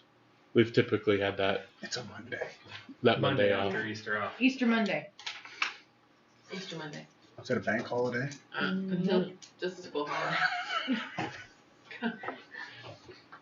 That is one thing I asked the calendar committee, and I've Right. kind of gotten shut down every time I've asked. I don't know when we added it in. I mean, within the last maybe 15 years, but it's been consistent over 15. I think it's been before. Since I've been here, it was added in. So I was gonna say it was there when I got here. And I think the conversation is there's a lot of families that will go out of town for Easter, and then the transition of coming back on a Monday home, and then in school on Tuesday.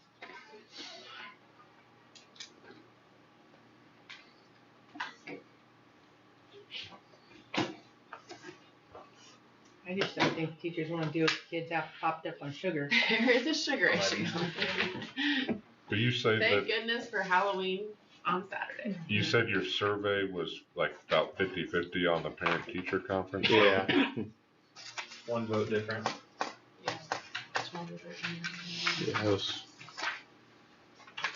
I mean, I think the option of 2 days is nice, just. So option C is the recommended. Yeah. Madam President, I make the recommendation that we approve the calendar option C for the 26-27 school year. Is that a motion, sir? That is a motion. Okay, Okay, I'll second that. there's a second to that motion that we accept the option C calendar as presented. All in favor? Move on. All opposed? Terry says move on. Making sure she can see. Is that a yay or a nay, waiter? That was a yay. I did. All yays, no nays. Yeah. All right, next. Unless we're gonna change December and not give them 2 weeks off. How dare you Not- blasphemy not from your college, mouth. For crying out This loud. is a college, no, that's 3.5 weeks. College It's is a All day right. short of 2 weeks because that one's in January. All right, we're gonna move on to 25-26 budget. You're on timeline, sir. Okay, I'll be quick. So, the budget, our adopted budget was almost $67,000. LOB was $1,350,000, almost $9,000. So count day, our numbers were lower than anticipated, and so we get a kind of initial report that showed that we were about 85,000. It's basically our multipliers were less because we have less kids, and so 85,000 and 28,000 in LOB. So our total is about 113,150. We're working through in the budget. It is, I will say it's tighter than what it's been in the past. So we're working through trying to. What did you say your total is? What is that total for? 100, that's what we're less between LOB and general fund. That's these two numbers. Less than what? Than what we budgeted. Oh. Now, typically, we over budget by $40,000 or so. Like that's kind of to be expected. This is higher than what is usually expected. And honestly, these will go down a little bit too with SPED, but usually that works itself out. It's not, even though the budget will be a little lower, it doesn't change really what we're doing in general fund. We are getting audited, our official audit in April sometime. And so that's when these numbers will get finalized outside of SPED, which is done in May and June. What I'm kind of more worried about for the future is our numbers have been going down here. We're starting to have a trend now. So 24-25, we were at 355.1. This year we were 346.5. So the higher number was used. So this year our budget is based off of 355.1. If you remember right, they changed the law for the number or for the amount of years. So right now the law is hurting us because our numbers are going down faster. They're going down, and it's been a couple year trend. So this number here is if we just take what we have now to project for next year, and then I had 30 for kindergarten. I don't know if that's quite. No, it's gonna be closer to like 26. So it'd be down another 4 then. So FTE this year is 709.2. I didn't drop it as much, and it's Jeff's done some really good work this year with CTE funds to work on our multiplier for that, and that's how it's going to be shown. And so that's why it's not quite as low as what is to try to account for that. So the base this year is projected to be 5782. That'll get completed in April. We'll know that the group that works with the inflation and things like that will come back with our final number then. So that would be, if everything else stays the same, you know, and these are our true numbers, then that's what our general fund budget would be. And then the LOB uses a little bit different base number, so this is just a projection on it. So we would end up with more, you know, in this scenario, more money than we ended up with this year, but you know, we're kind of at the mercy of what our student numbers show, and then the laws that are passed out too. I've talked to you about that at-risk one. That's one we're really worried about. It passed the Senate. I think I saw it was going to the House, but that one basically, at-risk numbers are based off of your free lunches, and there's a verification form, or typically we have to do 2-3%, and now they're saying we have to do all of them, and I mean that could really reduce down how many families Are willing to do that. Fill it in. Yeah. And to be honest, that's what it's designed to do. Right. I mean, so anyways,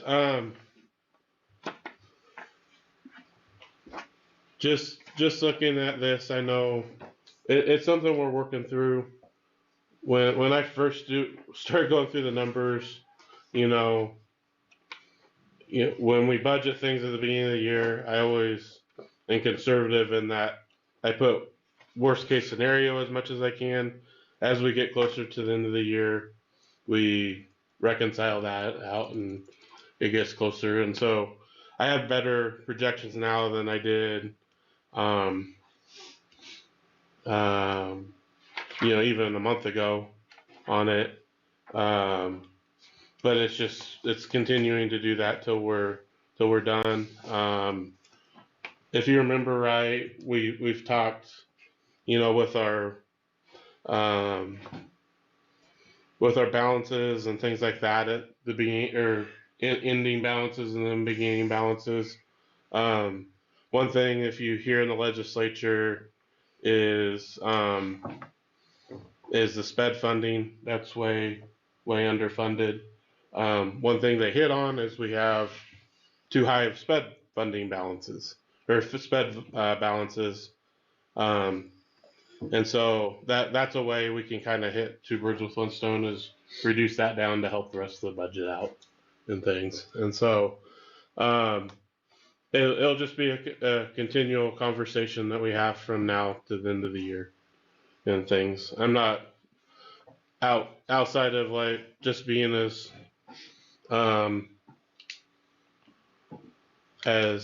doing the best we can to reduce costs. Outside of that, I'm not saying we need to cut anything right now or anything like that. We are, for next year, we have the health insurance coming in tomorrow, or not tomorrow, excuse me. Once we get back from spring break, we're hoping to have a projection on that, which would be a lot earlier than last year. I think we were then to April before we got that. I've sent a message to who we've gone with property insurance to see about that. I mean, I think next year is going to be a really unique situation between parts of the new building that are finished and this building and things like that. I don't know yet how that all works itself out. So just wanted to get on everybody's radar so that we're aware of it. Fortunately, the base is going up, so that does help with the, you know, it is a little bit of an increase. But it's not a decrease yet. There are districts, even with the bigger FTE number, the base number going higher, they were actually losing funds in the process because their numbers were dropping so low. And there's even 2 league schools now that have adopted 4-day school weeks and things like that. So, any questions? Didn't Bird City do a 4-day week? They still do? Mm-hmm. Can I talk to one of them guys? St. Francis just went to that. Yeah. The what? St. Francis just went to it. Yeah. I think Dayton went to One it of this the year. Bird City guys, he said they liked it. Except for the daycares. That makes it harder on The one daycare. Alright, anything else? Not on that. Not on that. Alright.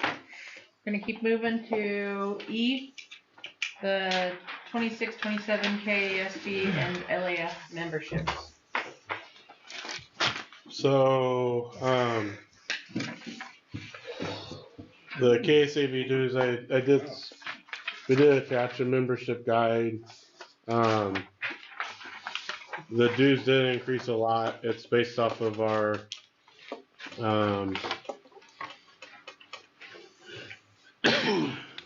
excuse me, the projected increases that we had with our budget. So they've said that that's the reason between general fund and LOB. Legal assistance fund, I don't know that that's increased a lot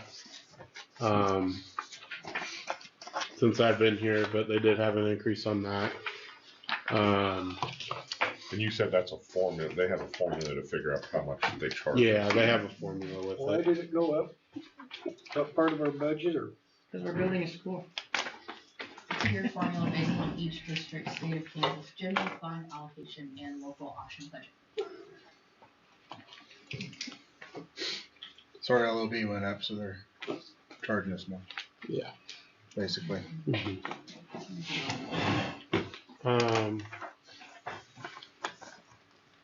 I know we use the legal assistance fund.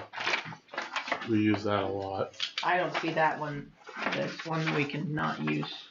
No. We're not reading that one, that one's. What exactly do we get out of the membership to the cast? I mean, I've looked through this, but I think we do it every year, but let's go through it. Just. The counseling? Is that what you do? No, the KSB, renewal and membership pass and all that. What exactly does that attain for us with that? So what? the pass. So that's a like professional development information. That's the option 2 on that. And I'm not recommending that we join that part of it. So yeah. So then what do we just get out of this? The membership, huh? Do you want me to read those bullets? Yeah. If you, So I actually contacted KASB to kind of get what exactly do we get, just a snapshot of it to provide to you guys. And he's provided some quick bullets related to the membership: access to legal assistance fund support for all board members and district staff. This comes through phone calls, emails, trainings, access and use of resources with memberships, including trainings, handbooks, frequently asked questions, KASB Plus, which on that website there's a whole slew of resources and information. Twice a year, recommended policy updates to keep your board in compliance with state and federal law changes, and insights and information related to legislative happenings at the state and federal levels. He said districts that are not members cannot access any of these.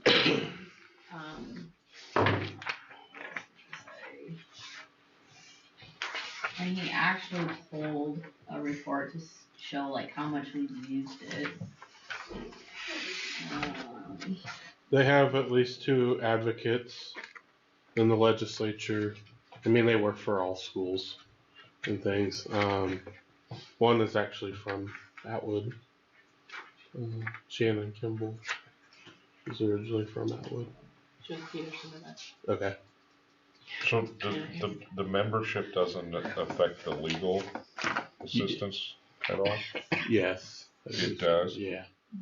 We do, You can't do one without the no, other? I don't believe so. So why do they charge you twice? I know. Cause they can. We made them. Well, I guess that answers that. Because they got us tied over a barrel by our feet. Emily, did you say you were the report of how many times we used them? Yeah, I don't know if there's they have it's called an engagement report. Yep. I will say KSB was at a conference that I was at last week, and they talked about a lot of the stuff, compliance stuff that they have, and their lawyer was great breaking it down to what we need to be doing, how we get in compliance, and basically just a great resource. And they encouraged, your district as a member, get on there and get the resources that you need. So like one of them is like AI is a huge thing right now, so they developed a policy, it's up in there that we can review, kind of bring to you guys, and we don't have to start from scratch. So fantastic people to call upon when you need expertise. Certainly many districts that aren't members. Yeah, my question was just if you can do one without the other, what does one provide over the other? But if it's not really a option to be a part of one and not the other, then I don't know, I guess the overview of that, Matt, was they said so far this year your district has invested over 55 hours engaging with KUSB through a wide range of services and support. Did you say 55? 55 hours, whether that be training, phone calls, I mean, at a labor rate of $100 an hour, I guess we're knocking on that door pretty quick. Say that again. I just use a general number, like if you look at like, you take your car somewhere or whatever, but I'm saying $100 an hour is, if you figured on $100 an hour, we've knocked on that number pretty hard. So if it was used double that, then. And it was not that many years ago in the other boardroom that we had the conversation of why would we use KASB versus a local one but the KASB, at least they knew what we were doing and how it didn't take more education for the local one, Oh, I know. So I think it pays for itself, it's just. this one and this If one. we call the attorney, they can give us an answer. They work us through. Yeah. I mean, we've had some unique situations too that they typically don't have to research, but they've helped us research what we need to do. And if we need a document to put out to cover us on an issue we're dealing with, they'll type us one up to put names in. And when our numbers go down, are they gonna like drop our? yeah, he actually did. He was at our meeting on our admin council meeting on Thursday, and he said, yeah, if your numbers drop down, then that would go down as well. Skip this year and start next year. It's just more than you Can we want to put know. a pin in that issue? Without losing the certification, right? No, yeah. Losing the whatever it was. And they're probably not even good lawyers, so they'll charge you that. Tim said the counter's I won't against name the them. wall.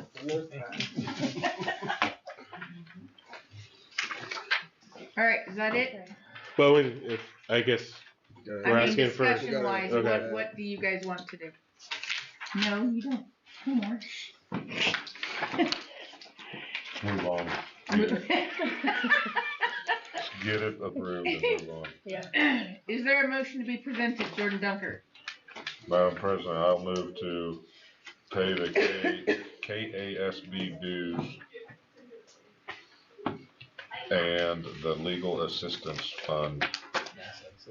Is that option 1 and option 2, or just option 1? Just the option 1. Option. Correct, Eric? Yeah.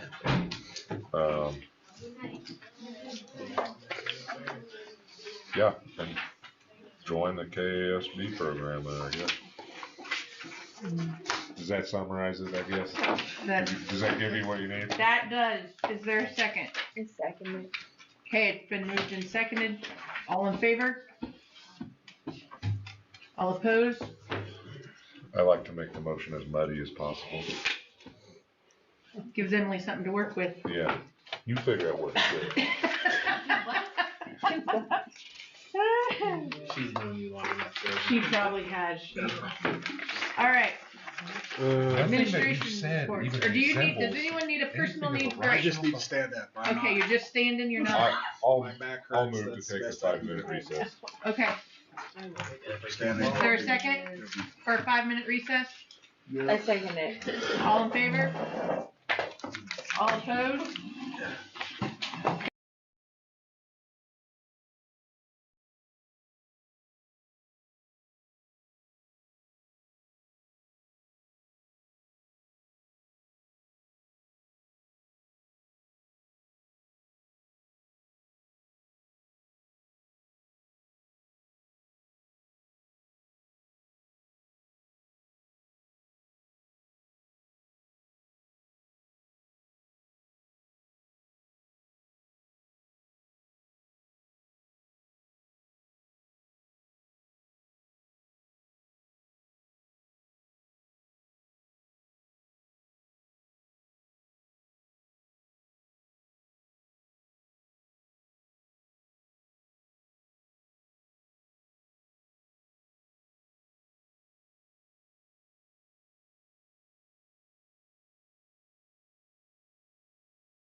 Caw.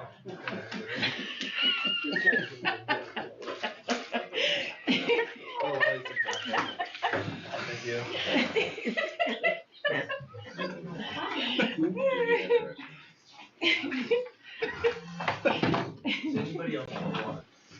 No, I got it. I'm good. Thank you. I think I'm all right now, thanks. Hot RDH2. Guess some Your peanut butter peanut butter pretzels. It is only Monday. Shape it like a steak. Alright. I can imagine it. Alright, back in regular session. Little spritzer of water, Microphones stick are 'em live, together, the folks. pretzels. Alright. Administrative reports. Eric, you have 2.5 minutes. All right, I can try to meet that. I'm just gonna do a legislative update. It's been really fast and furious. The legislature may be done by the time we come back in April. So it's an election year they're trying to get done. One thing that's kind of been coming and is starting next year is at-risk student accountability plans. That's going to be a whole nother layer of items that we have to keep track of. And so just kind of have that on your radar that there's some things that we're going to have to be prepared for. Let's see here. So I think I saw that the at-risk funding through the House, that may be the House Education Committee. I don't know if it's gone to the full House. When it passed through, it did pass the full Senate. It was not veto proof. It was 22-18. So that's good. I don't know that the governor will allow that one to go. That's the one we're really worried about. And it's Senate Bill 387. Let's see here. There's even been some information on Keisha, with students moving and being eligible right away. They have a bill for that right now. They have a House Bill 491 to have an education inspector general. It'd be kind of almost the same as the attorney general, but for education. So that's one that's kind of interesting. They should take that guy's salary and put it into special ed. Yeah. Well, on that, so the state has not had, like, they projected so much money for the number of students that there's actually less, and it would be more than enough to pay for the special education shortfall. Let's see here, the school devices. There's a bill going through for to ban cell phones in schools. We would have to redo our policy. We would not be allowed to use our current policy in place. We'd have to go to their policy. So you couldn't modify that at all? You just have to do what they say? Yeah, pretty much. Yep. What you're seeing is a reduction of local control, and it's been accelerated this year. Let's see here. So immediate eligibility for school activities, unless you show you can prove it's only for sports, which I don't know how you can prove that, to be honest with you. For devices? No, I mean, this is a separate bill. Oh. So Keisha, like for sports, you could Okay. be able to transfer for sports. Okay. Right. Or if you can prove, yeah, you'd be immediately eligible if student A moved to So somewhere. Shut up. Never mind. Okay. Right now, there's a year. We're encouraging poaching. Yep. Is that what we're doing? Okay. So a bill to change, so speech pathologist, that you could hire a speech pathology assistant instead of having to have the full education. Let's see here. So I'm not speech. Yeah. One thing that's coming, they decided not to work on this during the session, but Education Funding Task Force is going to be coming back by the time, not that we start this upcoming school year or fiscal year, but the next one. They need to either re-up the current funding formula or do a new one. They have a task force that met this summer and I think fall, and then they delayed it to come back. Let's see here. We kind of talked about it. 3% increase to the 5782 on our funds based off the CPI.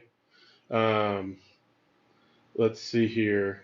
And this is appropriations bill. Adds $5 million to special ed, so there is not enough to meet. I think they're short $250 or $400 million. There's quite a shortfall that they have on that.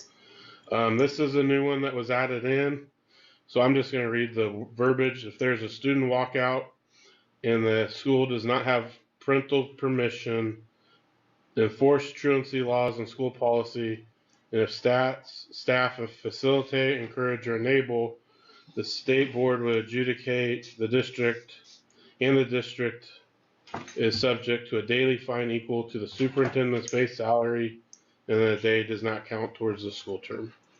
So that's in response to the ICE protests that are out there. They can do it as long as their parents approve it. Notice it said. That's kind of what it sounds like, yeah. Yeah. And the school has nothing to do with it. Yeah. And then we enforce truancy laws and things like that. Fantastic. The MHIT program, which is mental health for schools, $16 million was removed. And then $1 million was added for special education, so a total of $6 million. I think that's a Senate bill. The House bill has the same 3% increase. $10 million added to special ed contingent on a new special education funding report. Adds a $5 million for the Safe and Secure grant. That was removed last year. This is for military student compact dues. That doesn't do anything for us. Requires KSD to provide a report on federal funds. And then requires a change. So last year they changed the state assessment cut scores because they had a new test, correct? But they want the cut scores to go back to the old test that doesn't correlate. And KSD would have a $2 million budgetary penalty for noncompliance.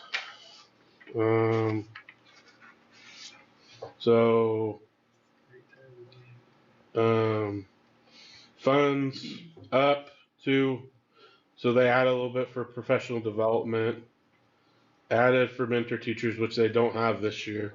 So we don't get funding if we have a mentor teacher. $360,000 for national board certification, $500,000 for E-rate state match, $1.8 million for FastBridge, $1.3 million for Spark Wheel. I don't quite know what that is. Requires 6 districts and federal assessment waiver with $942,410 of existing state assessment funding. Tax bills. House Bill 2745 eliminates the R&R. Let's see here. It has election required for cities and counties to raise taxes. Proposes to amend Section 1 of amend the Constitution to limit property tax assessed valuation increases for real property by 3%. Election What bill. about fake property? Huh? What about the fake property? House Bill 2451 prohibits the use of public assets by government officers and employees to advocate for an election.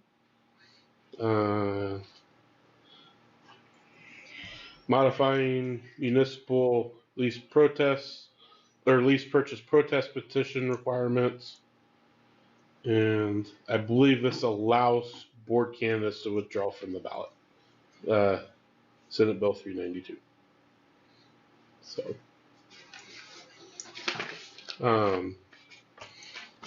I guess it'll, like it is every year, it's interesting to see what actually comes out. So, that's all I got. A little longer That than was 2.5 way minutes. over. That's all anybody cares We're about. gonna take it off next time.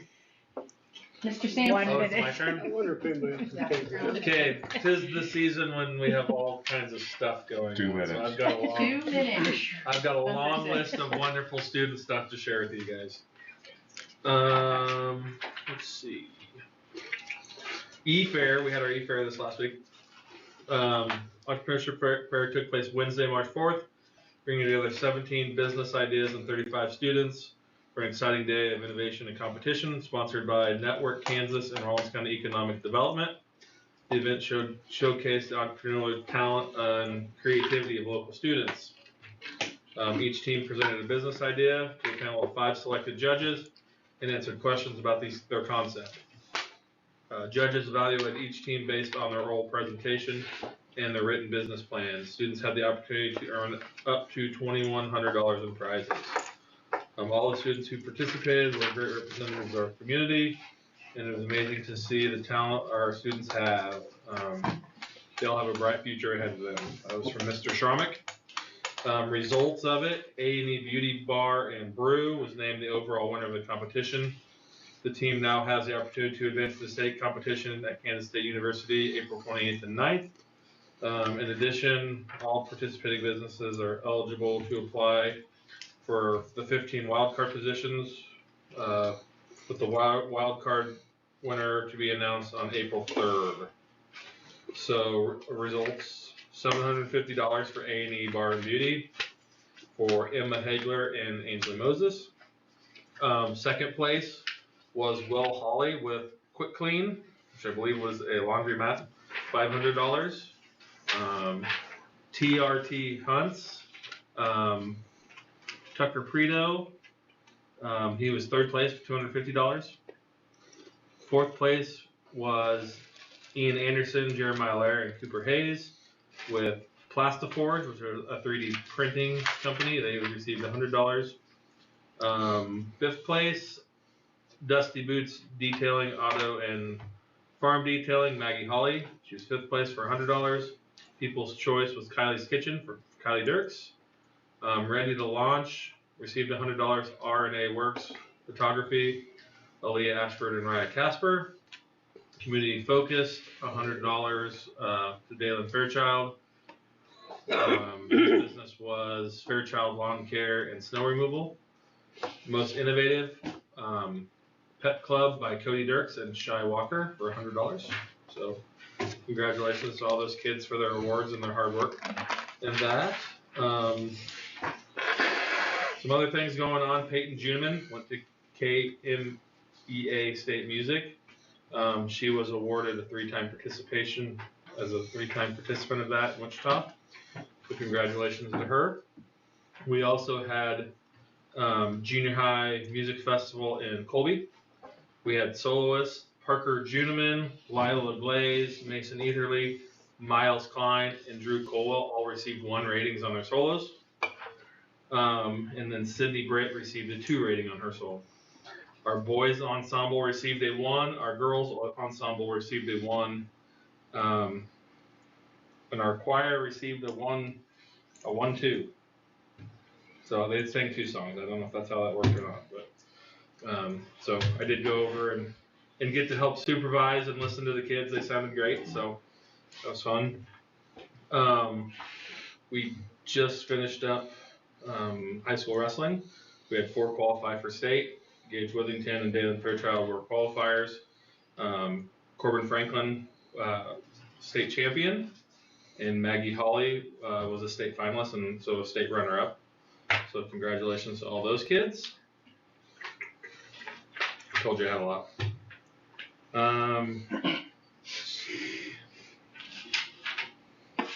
We're starting our new spring seasons. We have 45 plus out for junior high track. That includes our 6th graders. So that should be exciting. And that starts after spring break. 35 high school tracksters, and that started today. And then Coach Woody reported 12 or 13 golfers out. So pretty good numbers for all of our spring sports. Mrs. Bowles wanted to remind parents to watch for how school's going newsletters that are emailed out weekly on Fridays.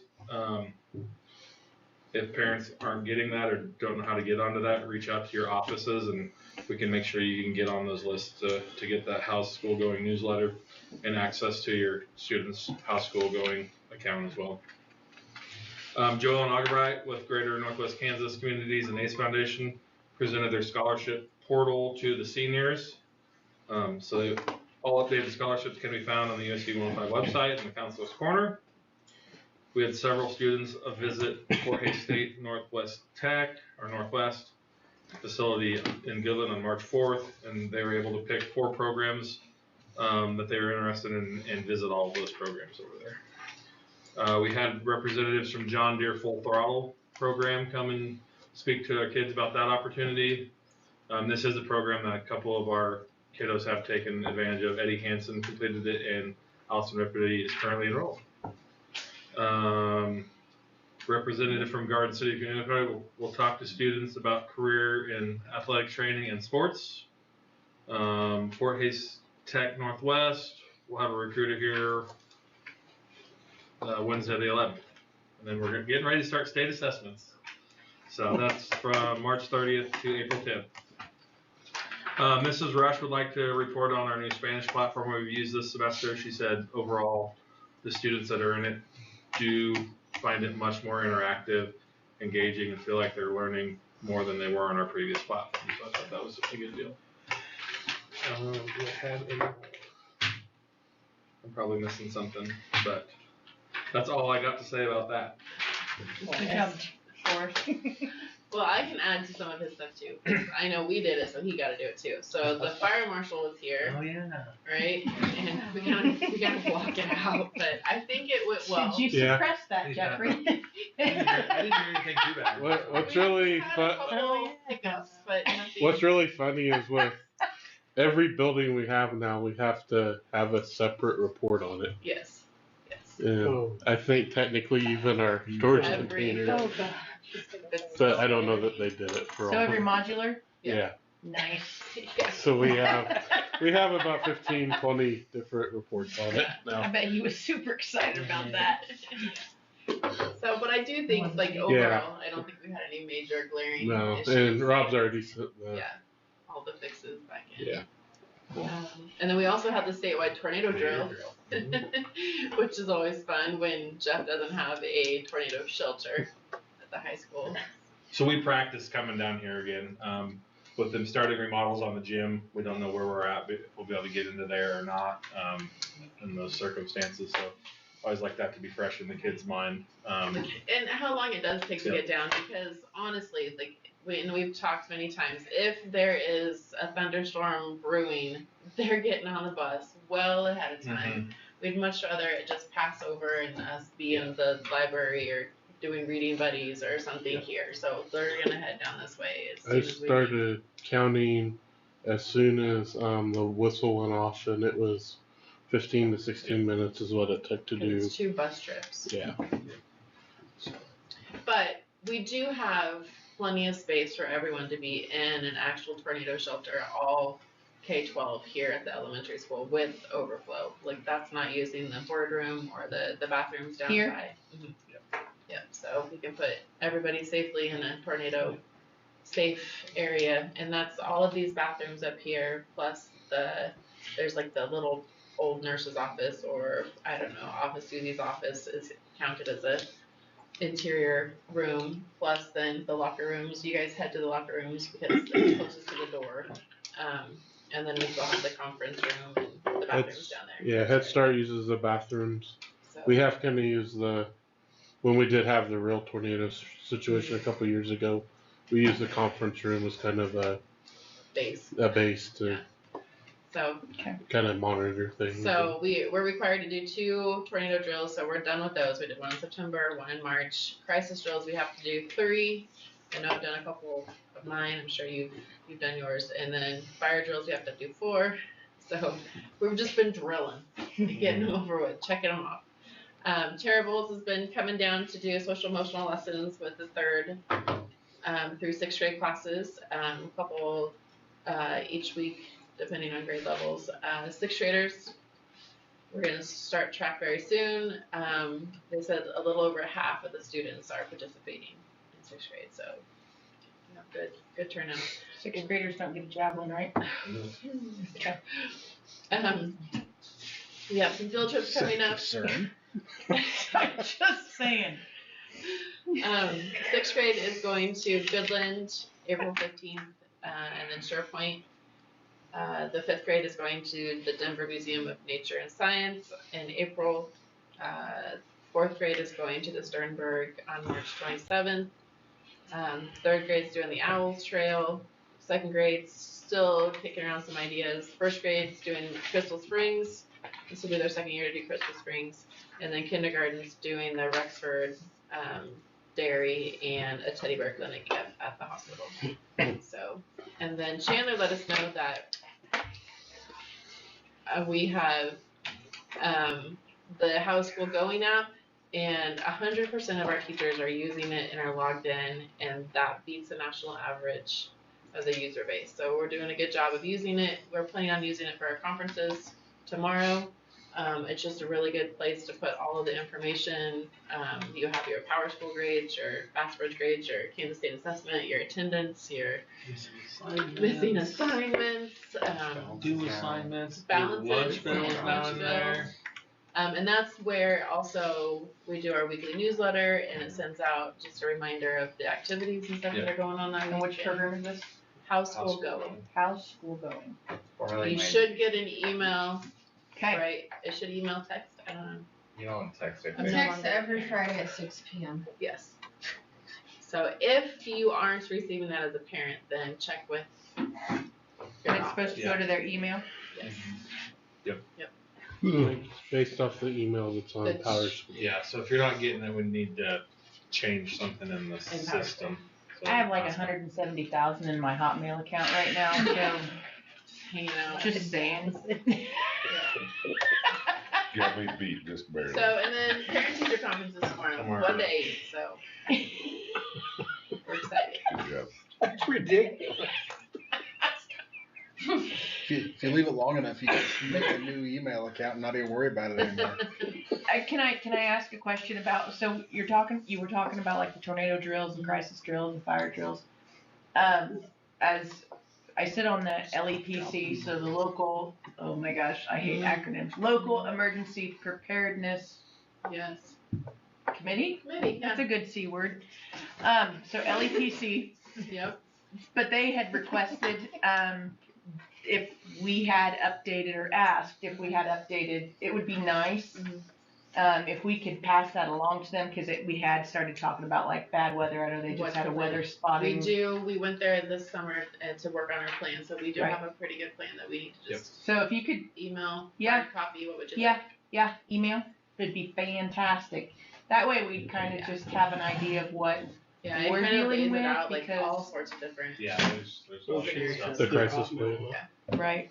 Don't put that in your Hotmail account. Don't send it to my Hotmail. Tweeners. Would you like that? You are in my favorite, so I do see that one. Stop it. Do you have an AOL account? I'm not that old, Dunker. See the title for this Yeah. board meeting. Board president has 170,000 and 300,000 emails. 11,000 in my regular account. I hate emails. Some will even check their You know, But you've been busy. but that would be fantastic. Okay, yes. What is your work? Okay, administrative reports. You all exceeded your 2-minute limit. All right, executive sessions. There's supposed to be 3 of them. Yeah. Non-elected personnel. Who and how long? Board and admin, 15 minutes. Sure. They have that one. Yeah. No takey backies. Probably 15 minutes. 15 minutes. Is there a motion? Madam President, I'll move to go into executive session for non-elected personnel, board and admin for 15 minutes. I second it. Okay, it's been moved and seconded. All in favor? All opposed? Okay. Use that one in,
You guys are lying.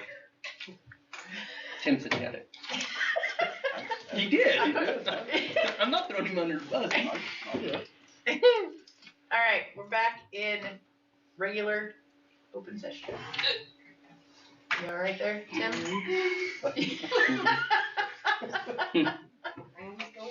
I would like to make a motion to accept the resignations from Abba Libney and Jen as custodian and high school volleyball assistant coach. I'll second the motion. Want to repeat it, Lunar? First? No. All in favor? All opposed? Okay, motion carried. Yeah. We have two more. So excited about that. Just 5 minutes for negotiations. 5 with board and admin. Yeah, What do you, we're usually we do board. board and admin, 5 minutes negotiations. Going to executive session with board and admin, 5 minutes for Second. negotiations. Second it. All in favor? I second it. There's a double second. All in favor? All opposed?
keeps me from just shoving them in. Microphones are live. All I can do, I just turn them off. Okay. All I can do, but. All right, we're back in open session. Is there any action on that executive session? Nope. That's a negative, Ghost Rider. All right. C, non-elected personnel, certified staff. Who and how long? Board and admin, 2.5 minutes. 10 minutes, 15 minutes, I don't. 10. 10. I move that we go into executive session for non-elected personnel for 10 minutes. I'll second it. Okay, been moved and seconded. All in favor? Yes, Wiener? Yes. Okay. All opposed? Did you vote? Yes. Yes, sir. All right, we're all good.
You good?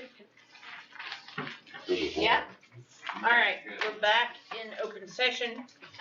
Is there any action on that executive session? Negative? No. No. Now it's action on the Terry, 106, huh? that's you, man. 106. I'm trying to make a motion to adjourn. 104. I'll second it. Been moved and seconded that we adjourn. All in favor? All opposed? Let's get out of here.